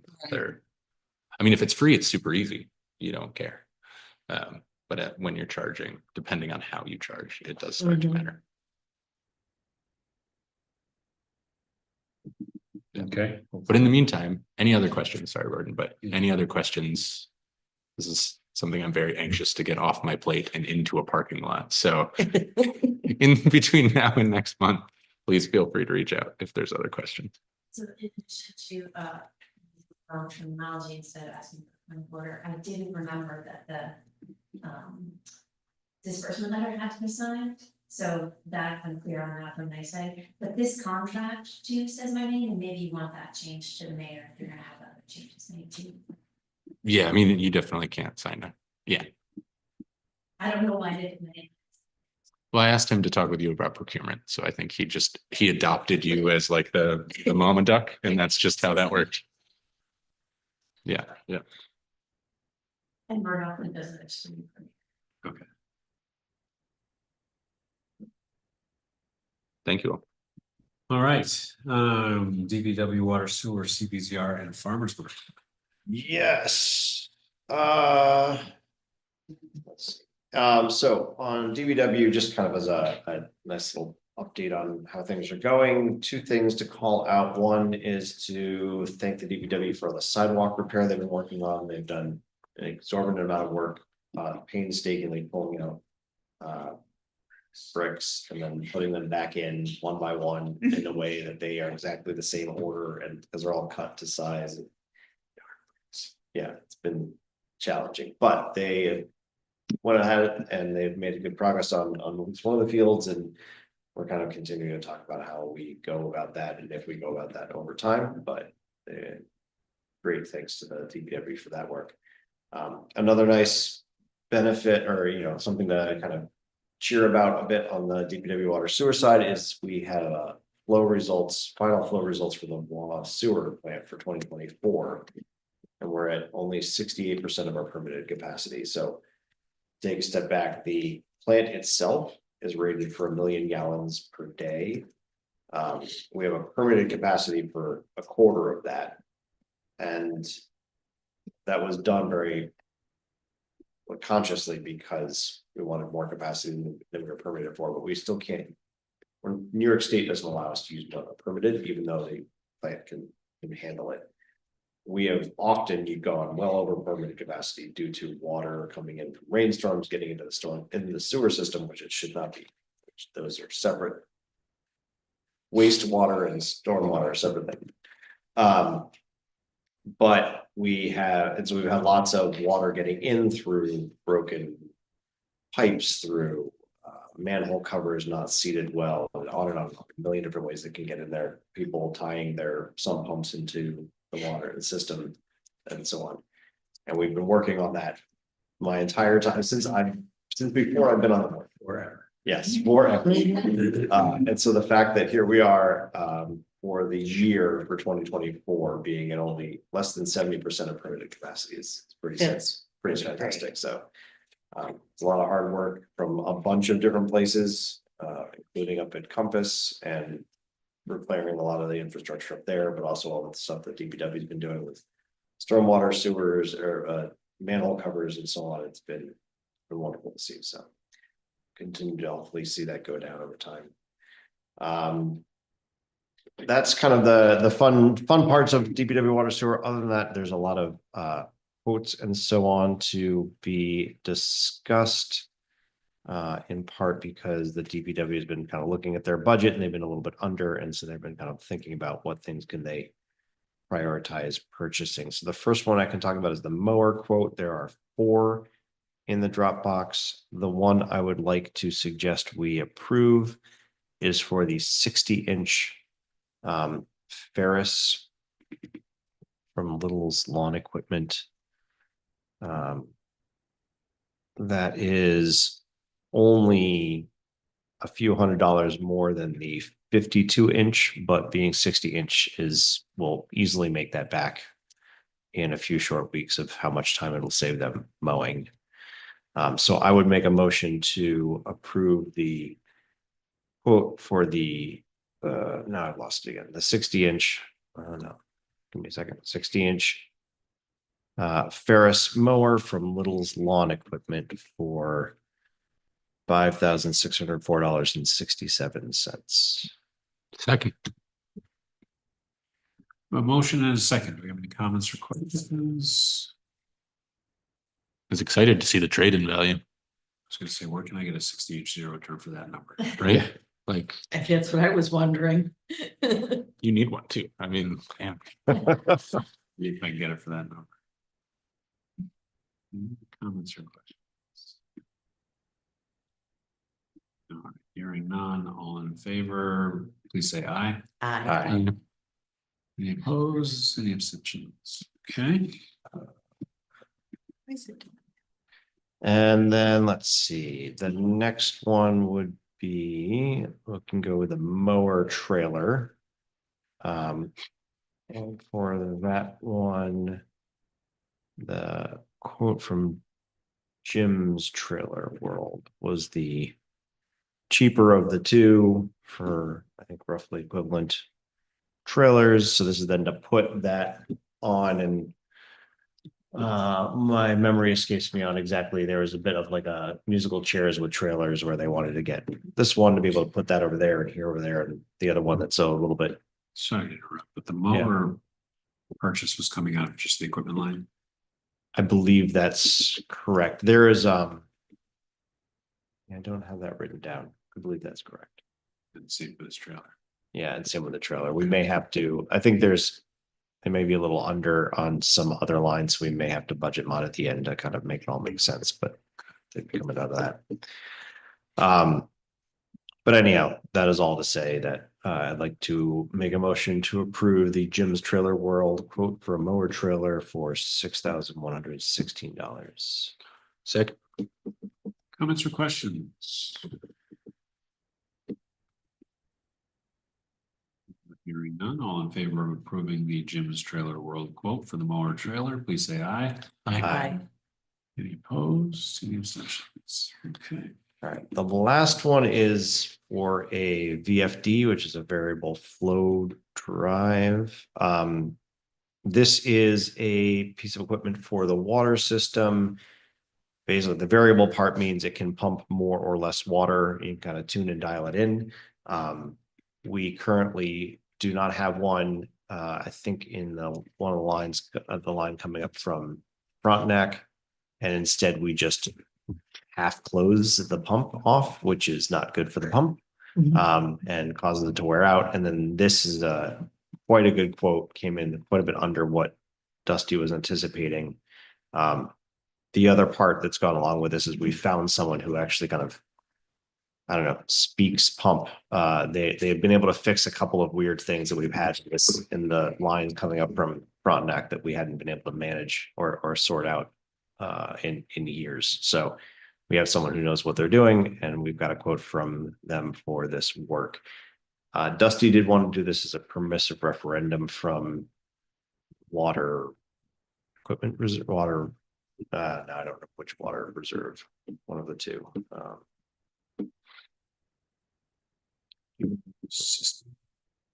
Yeah, there's a system. I have that. Yeah, there is a water.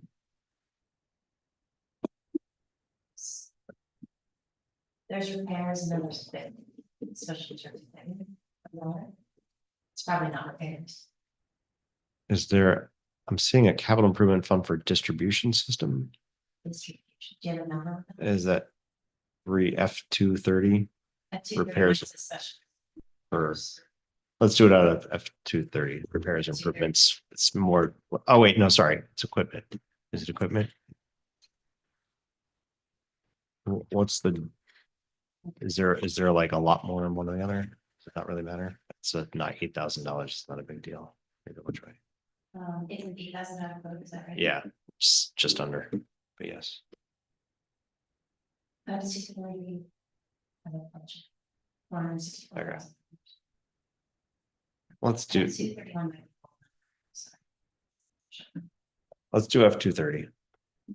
Repairs and improvements. And so that would be a motion for permissive referendum for. I'm sorry, I Yeah. didn't see, there's 29,000 in special reserve equipment, which this is a new piece of equipment, right? Or does it not? I think it does. I'm thinking of this as part of the system, where the equipment to me is like more of what we use for the vehicles. Okay. Yeah. Thank you, it's a good one, sorry. So permissive referendum for up to $8,000 for a VFD from the F230 Special Reserves Fund. That's a motion. Do we have a second? Any comments or questions? Didn't we replace a VFD? Was that on the mechanic side? In the last couple of years? We may have on that side. I think that was burn. Yeah, burn one out, and that was like kind of suspicious because it's all pretty new down there. That seems to remember. Yeah, couldn't find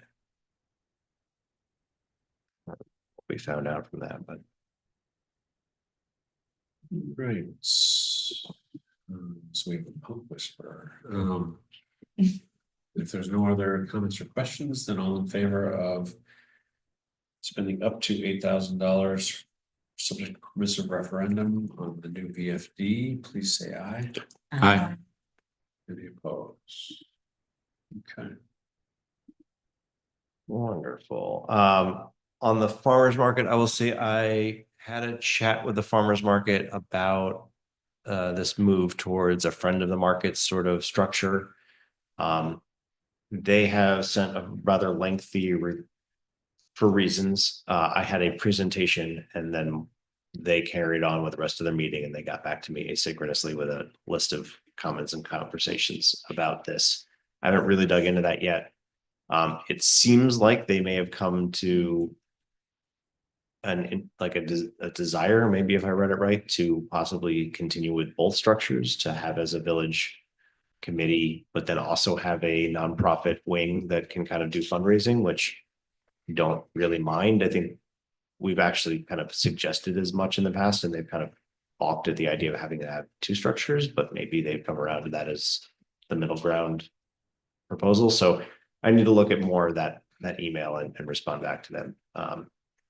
But I'd set a kind of a soft deadline of September of kind of making a decision on what path forward. So we've got some time to talk through it with them. So we'll see where that goes. There was also, let's see, what else do I have under the Constellation Energy contract was the other part under here. Is the one, Jess, that's in the Dropbox the latest one? It is, I actually misunderstood what he was trying to say, that if it gets signed, it needs to be like a fresh document because of their system. Yeah. This is the one. Okay. Yeah, I think part of it is that like, because we're back to energy now again, because energy can vary and fluctuate. It's possible that something changes, but yeah, I think that might, yeah. Right, I can't really imagine there would be a change because this is a negotiated price, but right? anyhow. Nonetheless, we have a fresh updated copy 9D triple I. This has been, let's see, it's been reviewed by Guy. Guy had feelings and thoughts and questions, comments, as Guy does. I went back and forth with Constellation a little bit. My takeaway, though we can obviously have a different opinion here as a board, is that this is the contract verbatim that they use with every mega contract, and mega is the Municipal Energy Gas Alliance or something like that. So it's municipalities throughout throughout New York, not US. And so this is the contract they use with all municipalities. Guy is very persnickety and has some opinions of like, well, that might not actually work for a municipality, but Jim's point is we have many municipalities that have signed this. And he didn't really seem, I mean, I didn't push particularly hard, but he didn't seem particularly interested in kind of redlining a bunch of stuff just for us, which I don't really mind. I should take a larger step back. This is the end state of where we've gotten to with trying to understand our contract for energy, for just basic energy pricing. We have not had a contract since a decade or so. And this is after looking at all the different ways we could contract for and get a fixed price for some things and not for others and play the market and back and forth. I'm exhausted, and I like the idea that Mega has already made these decisions for a whole bunch of municipalities throughout New York State, negotiated a contract with NYSEG, and we can just join on that contract and call it a day. What this contract does basically fixes our, it fixes very little. It fixes just there's the line cost and what, like basically just kind of a small service fee on top, and the rest remains fluctuating, which is largely what our bill is today. So it's kind of not really changing much, but is bringing us into having an actual contract with an actual vendor, and making sure that's up to date and matches all the requirements for New York State to bid these things out and so on and so forth. It is a 2-year agreement, so we could make that a 1-year agreement. We could probably make it a longer agreement. 2 years felt like a nice middle ground of not having to come at this every year, but keeping us in the habit of reviewing this on some regular basis versus not having any contract with anyone for a decade or more. So that is what this is. I've come to the conclusion that I think this is the path forward of somewhat least resistance without being wildly inept at managing our energy usage. Also recognizing that we don't have a ton of energy use. Like there's a world if we had 10 times as many facilities that this would be a much more impactful decision any which way, but we're not in that world. So I would make a motion that we authorize Rorden to sign this energy contract with Constellation. Second. Comments or questions? That 00692 number is a good number. I just don't know how many lines it applies to. Yeah, it's not a lot. I mean, there's most of the other stuff will come through. We're fixing very little. Yeah. So there's very little that's fixed at a very low cost, and it kind of is more that we have a contract and we have a vendor and we're kind of in a good spot on those fronts. Then we're going to save ourselves a bunch of money one way or the other on this. Well, it means Mega won't forget us again. Okay. It means Mega won't forget us again. Yeah. You know. Other comments or questions? Thanks, Ben. It's been a journey. Thank you. We've got one more part to go, but then I get to check all of this off. Then if there are no other comments or questions, all in favor of authorizing me to sign this contract with Constellation Energy, please say aye. Aye. Aye. Any opposed? All right. Finally. Yeah, and then that is all for me on my section. Okay. Police. Finally, my turn. right, so police reports. Just pulled up.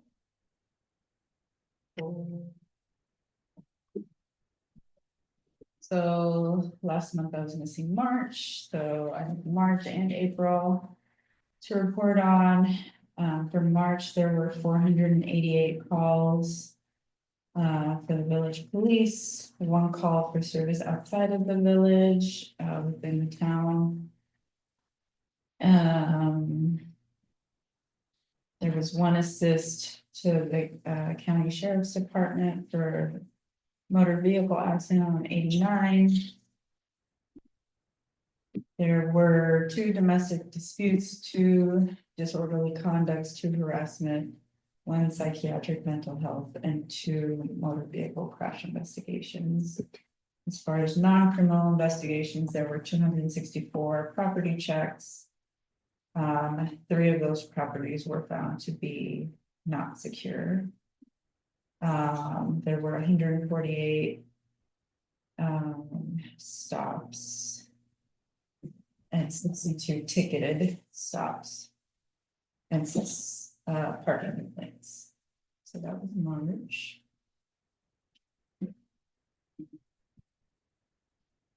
And then April, there were 328 calls of service, and 1 call was outside the village within the town. And there was 1 assist for Gorge Road, or on Gorge Road, to the sheriff.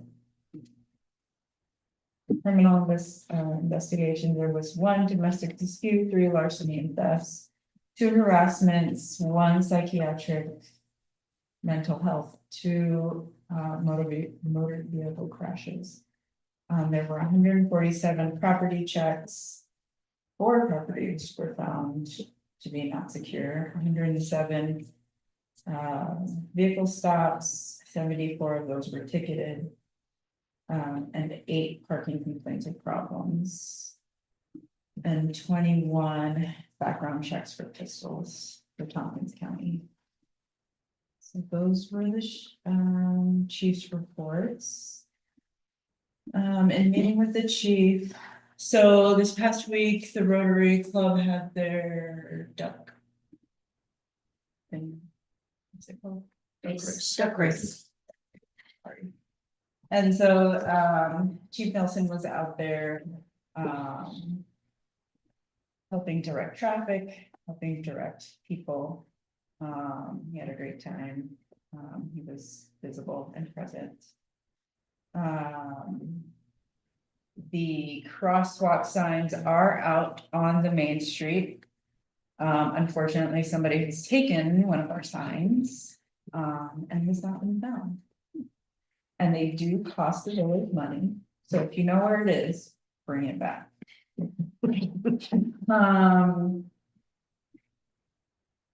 We did talk a little bit about,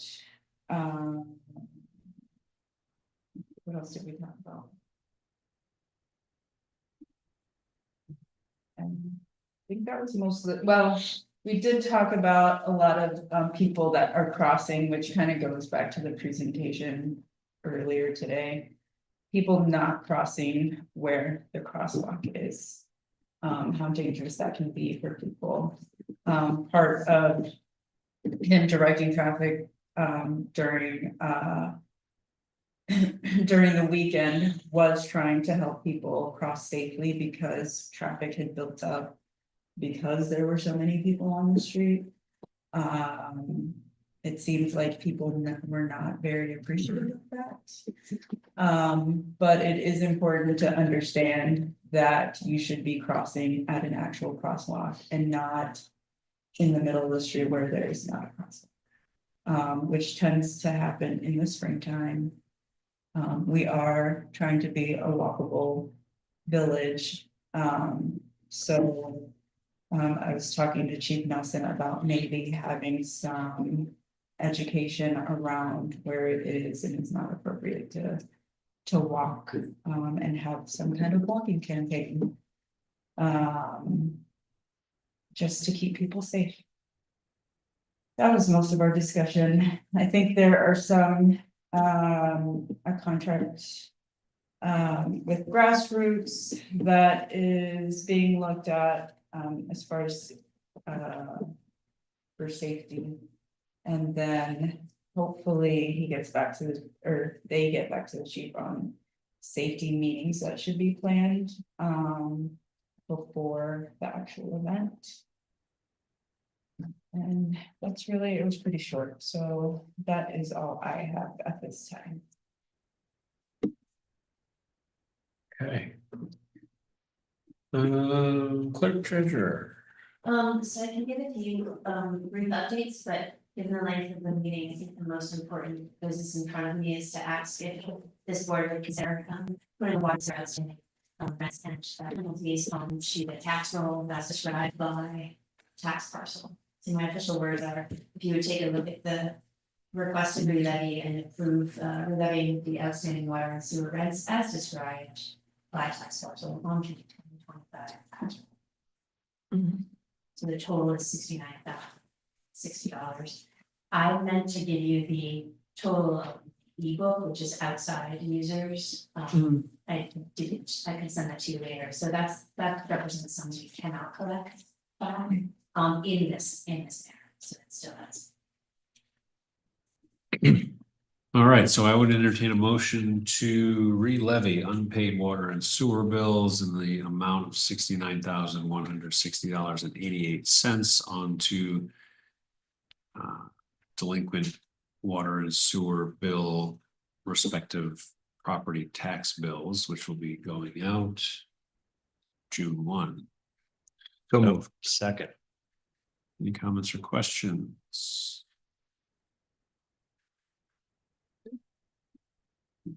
None, then all in favor, please say aye. Aye. Any opposed? Okay.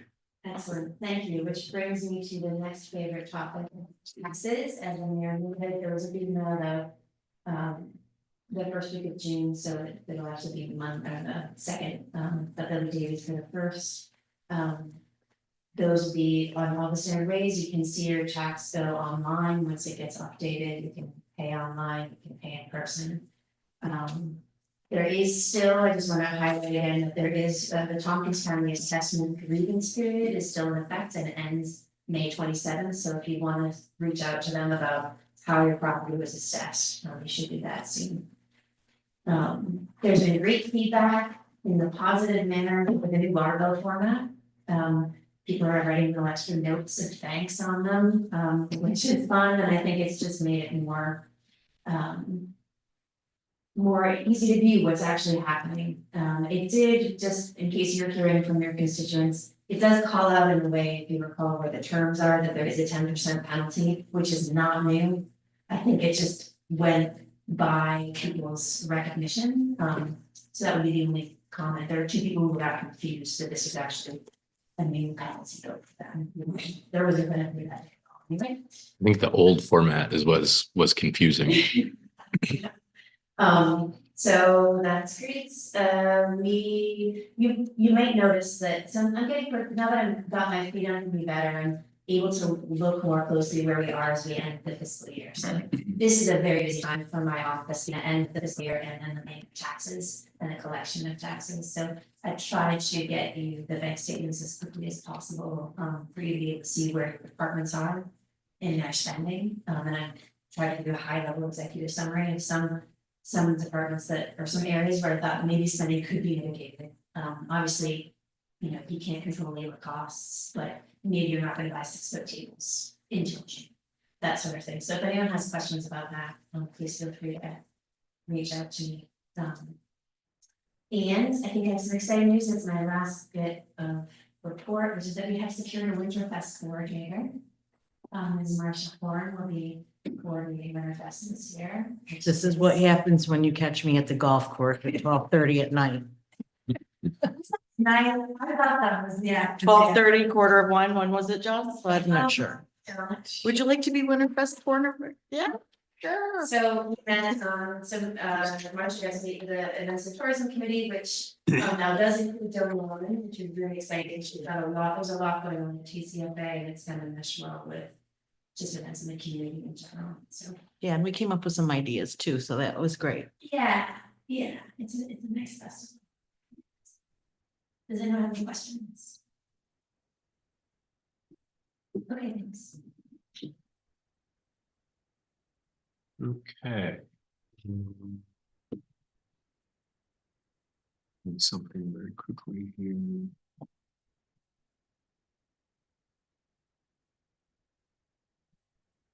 Oh, mystery assignment, oh, no, that's listed, okay. Moving on to old business, the first item is we continue to move forward with our sidewalk project. The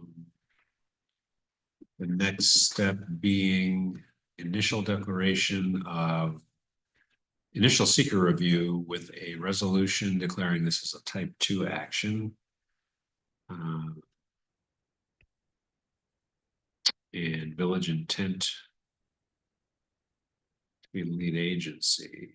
Let's see, there's a timeline list.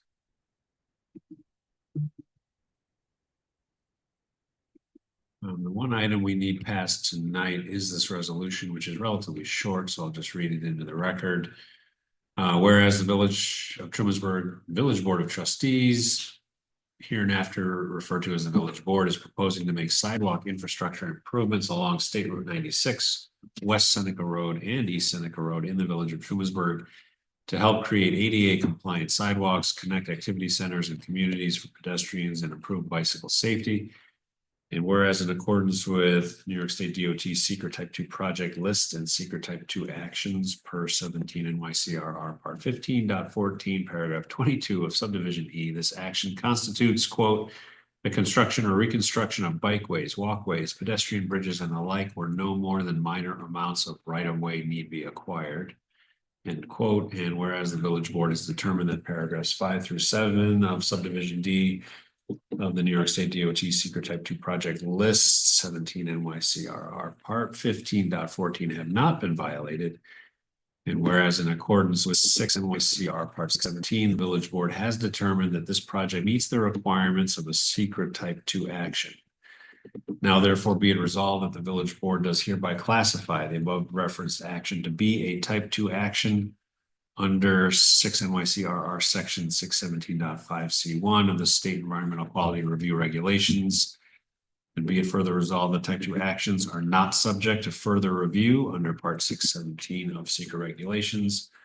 Be it finally resolved that the village board in making this classification has satisfied the procedural requirements under SEQR and directs this resolution to be placed in the file of this action. Would someone like to move that? So moved. Second. Comments or questions? So this means we don't do a coordinated review, right, for type 2? Correct. So we're not, yeah, okay.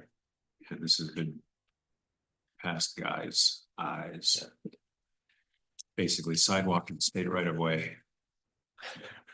Right. Just gets done. So many more things should probably, sorry, I would get off. I'm sure they're not doing secret for the road itself. No, It's gonna happen right next to this. right. I mean, maybe they do. I don't know. Happens in a vacuum somewhere in Albany. Other comments or questions? Hearing none, then all in favor, please say aye. Aye. Any opposed? Guess you will certify that and send it to Matt. Yes, sir. Okay. Next item of old business, community solar agreement. All right, so the other part that I want to get off my plate. So in, again, going back and forth over solar, we talked last board meeting about having two different options in front of us.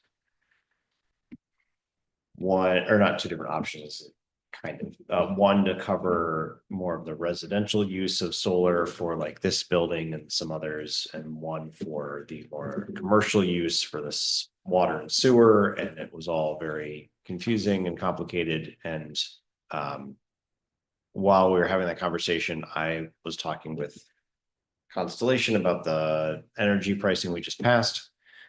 Or signed for approval. And he said, oh, well, we can also go look for community solar. So I asked him, take a look. He came back with one contract that by Guy's read seemed not great because it's Guy, but seemed less bad, more coherent. It covers all of our usage with one provider, which just reduces kind of the overhead for compliance on our side. And I think I have found something that is simple enough that we might as well just go ahead and make it happen and move on with our lives. So the kind of overarching view here is we contract with a provider who will then go build solar and use that to offset some of our energy prices, energy costs. There is a whole bunch of, I don't know, the back office of all this exactly works, but basically we get that at a discount. In this case, it's a 7% savings. You don't always get the full 7% because they're not always giving you solar like in the middle of winter, but this is kind of what they aim for. So in theory, this is kind of a quote free savings of some amount. Plus it is supporting solar, which I think is a good general thing for us. And we have the ability this is a 25-year contract, but we have the ability at any point to give notice and leave after a year. So if we ever decided we were going to go some different direction with solar or anything else that we wanted to do, we could easily get out of the contract with a little bit of forethought, which is pretty reasonable in my estimation. The reason to get out of this is if we wanted to go do something different, and that wouldn't happen overnight anyhow. So it is somewhat lengthy. I did have Guy read it through. He did make some important notes, which we passed back to whatever group this is that were Hamilton Community Solar, and they were willing to change some of the wording and details in different ways that Guy recommended. So at this point, I think Guy's final comment was, you're allowed to, you can go ahead and do this if you want to, because he's generally grumpy about the whole idea of this concept and doesn't believe in these agreements really. But, at the end, he just said, that's your decision. The rest of it looks fine. So I would move that we authorize Rorden to sign this contract with Hamilton Community Solar for community solar subscription. Second. Comments or questions? Do we know where this array actually is? I don't know if we do. I didn't ask. It's also entirely possible that it does not yet even exist. They kind of do this like they get a queue of vendors, and so like we won't see any savings until it actually does exist. But this gets us in line to buy the capacity once they've built it. Other comments or questions? I'll just say the other nice part of this is that it's through Constellation, and so it's just like we're all in one place, one person. We have a point of contact. Hopefully that continues to make it easy for us to operate, know who to talk to, and get in touch with. If there's no other comments or questions, all in favor of authorizing me to sign this subscription agreement with Hamilton Community Solar for the solar subscription, please say aye. Aye. Any opposed? Anything else on that piece? No, You're just clearing items off. your plate. don't wait. It's good because now I disappear for a month, so that'll be perfect. Union Street parking. Yeah. Stuck that one in there. Shut up, did you? So, going back to our discussion from last month on street parking, I did get additional information from Tom on measurements.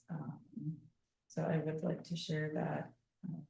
I think I forwarded this to everyone, and Jessica Maybe we can just include it, so I can just paraphrase what he said. So for the parking spots, they should be between 8 and 9 feet from the curb. For street parking. At the highest level, the street is about 18 feet wide, which is extremely narrow. So it would not allow for there to be parking on both sides, plus a clear flow of traffic for both directions. He did take a look at the sketch that we ended up coming up with at the end of our meeting, which was, let's see if I can-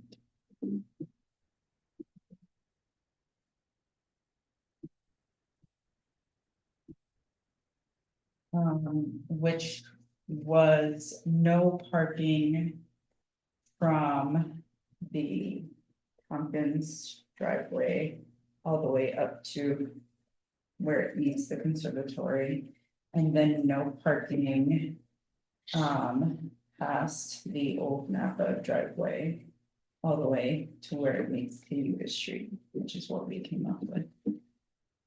So he did agree with that, with how those were drawn. So I asked for people to look at the roads, look at these measurements to collect additional thoughts, and then to see if we could have a public comment.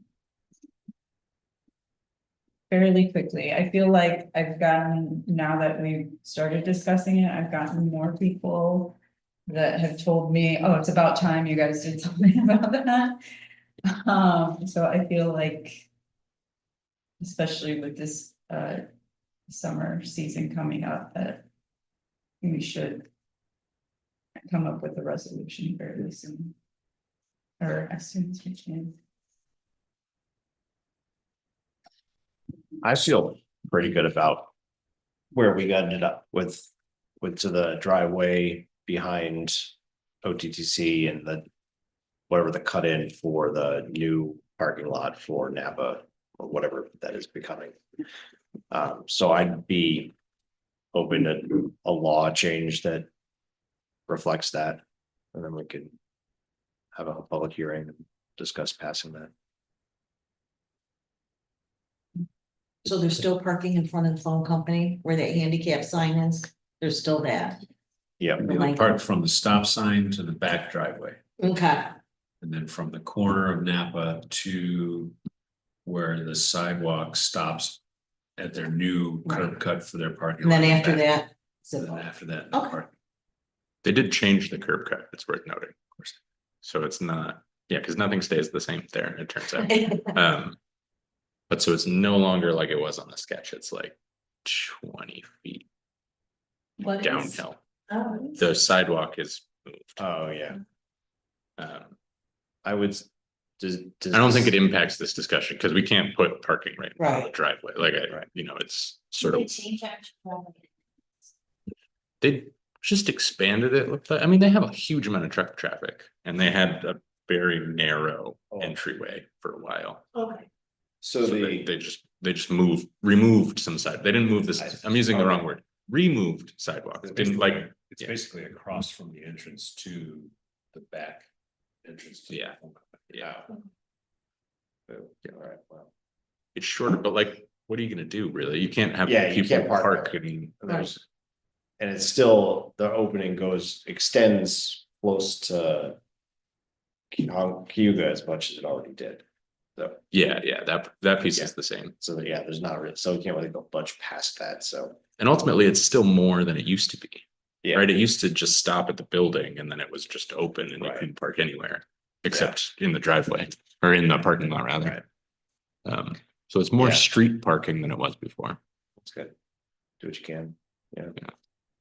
Missing probably 10 or 20 spots, de facto parking spots that used to be in that parking lot, but there's nothing we can do about that. Unrelated, some point it might be or maybe like plant the bug in the planning board's ear of like making that parking space, that parking lot available after hours for people that want to park overnight. Just always looking for ways to make Yeah. use of the parking we have when no one's gonna be using it likely overnight for that space. That is an interesting idea. So we're looking at an amendment to, This is Ben's vacation plan, isn't it? Aren't you the VNT edit guy? That's Isn't not- that your that's thing? it. I got hate mail about stop signs. parking is in the 2019 local law. And we amended it in 2020, so I think we can do an amendment. So I'll take a.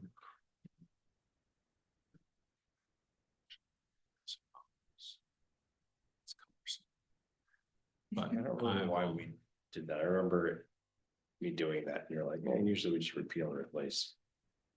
Yeah, but now I'm thinking it's actually easier to just do. Either way, it is easier, I think, at each individual time, but at some point, then you have so many additions, you want to collapse them again, but we could probably get another one or two. Oh, when we go E-code. When we go Yeah, E-code, it'll yeah, update. Yeah. There you go. Yeah, All we need right, the just collapsing of it. amend away until we get, put it all on E-code. So I'll take a crack at drafting the amendment, which best case means we're introducing it at our June meeting. Setting a public hearing date then, June 10. we'll be introducing it on the 10th, Okay, setting a public hearing date, excellent. which depending on whether we have a second June meeting or not, could be in June.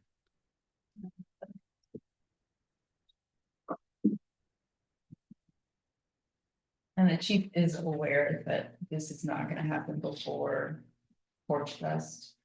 So that entire street is gonna be no parking. No. I think it was shot, I think they could have been. Yeah. Mhm. There we So go. It's he's part of gonna the be putting request. signs before. Yeah, it's part of the permit request. Yeah. Block party. You need to propose anyway. I'm trying to remember though, our current. This is actually adding more than our current, like, isn't. I'm trying to say is. If there is currently a problem, it seems like we already have the law in place to be able to force people to not park. Except up at the conservatory. Is that what we didn't do? We didn't say. There is, but there's no signage that tells people not to park there, so people can park there. Right, but we should make the change because I want more parking, but if the problem is that people are parking where they shouldn't be parking. The law isn't gonna change that unless we have signage. I guess I'm just wanting to make sure we're doing the right pieces here. To actually address the problem that we're trying to address. Well, currently currently it is legal to park by the conservatory, Yes. That's the issue? Okay. Yes, and it is. yes, Not that legal is where the to park. problem that came in. Yeah, I'll go along that, where the new sidewalk is. Which is impossible to sign anyway right now. I don't know. Dance recitals this coming weekend. That's high school, though. Well, it's not- Yeah, that's true. All right, I'll take a crack at that. I see, that's the issue. Got it, okay. Any other items of old business? We have one item of new business, which is an address assignment. It's in the Dropbox, and I think I've taken a resolution for it.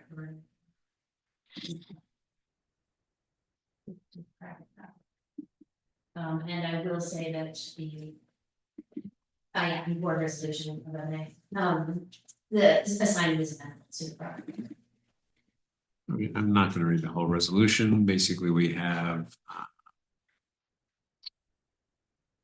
Two tax parcels on King Street. Designate one of the tax parcels.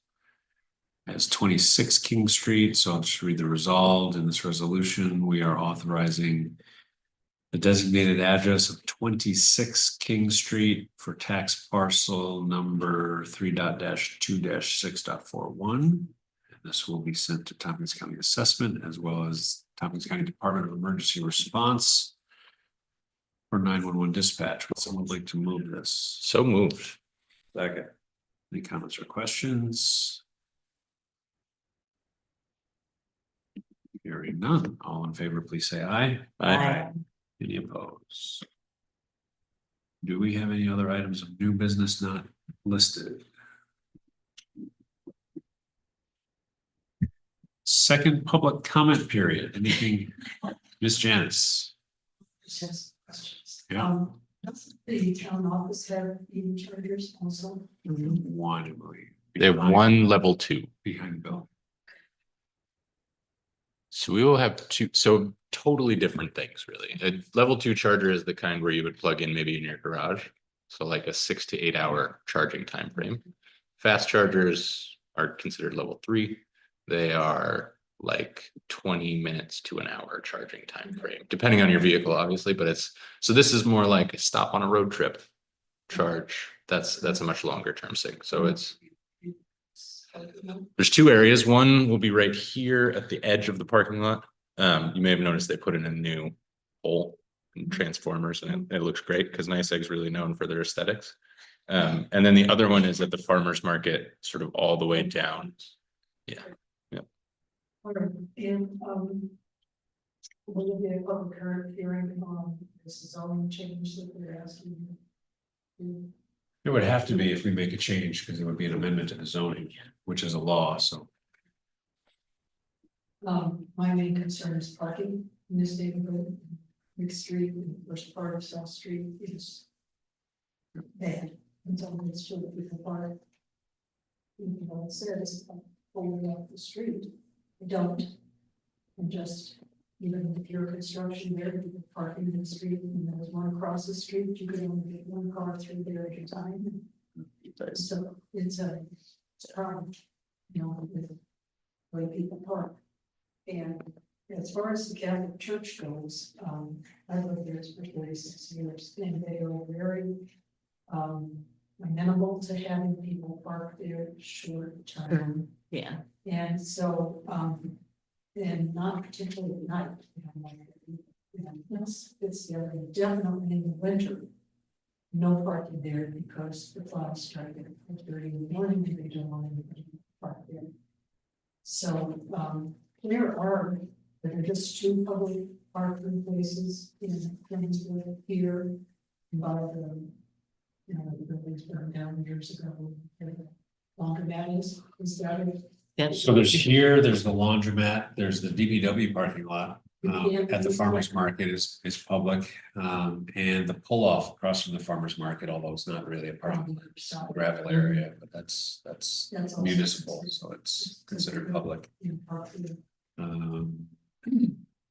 I just think, you know, maybe that should be something that you put on those. To let people know that Yeah. ways are right there.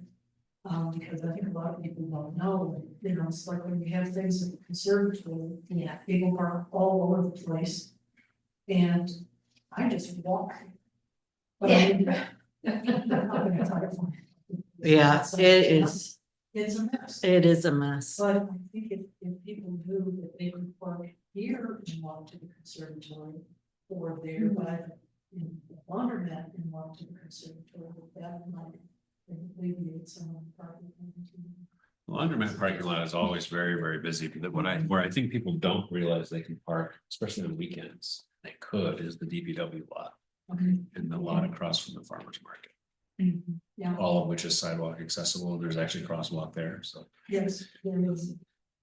I've been told in the past that the DPW don't want them anywhere near any of their equipment, so you can park in there. It's striped, so if you stay in the stripes, then It's. Yeah, right there, yep. Depends on I walk in. striped for that reason, try to keep people out. Yeah. In between the lines, away from Okay. the equipment. For all those things. There you go. At your leisure. That's right. Thank you. Thanks for the history update, though. Thanks, James. Temple, that's one of them. Oh, Now, I think I already got it figured out. Where's the hotel first, which broke down, right, and then.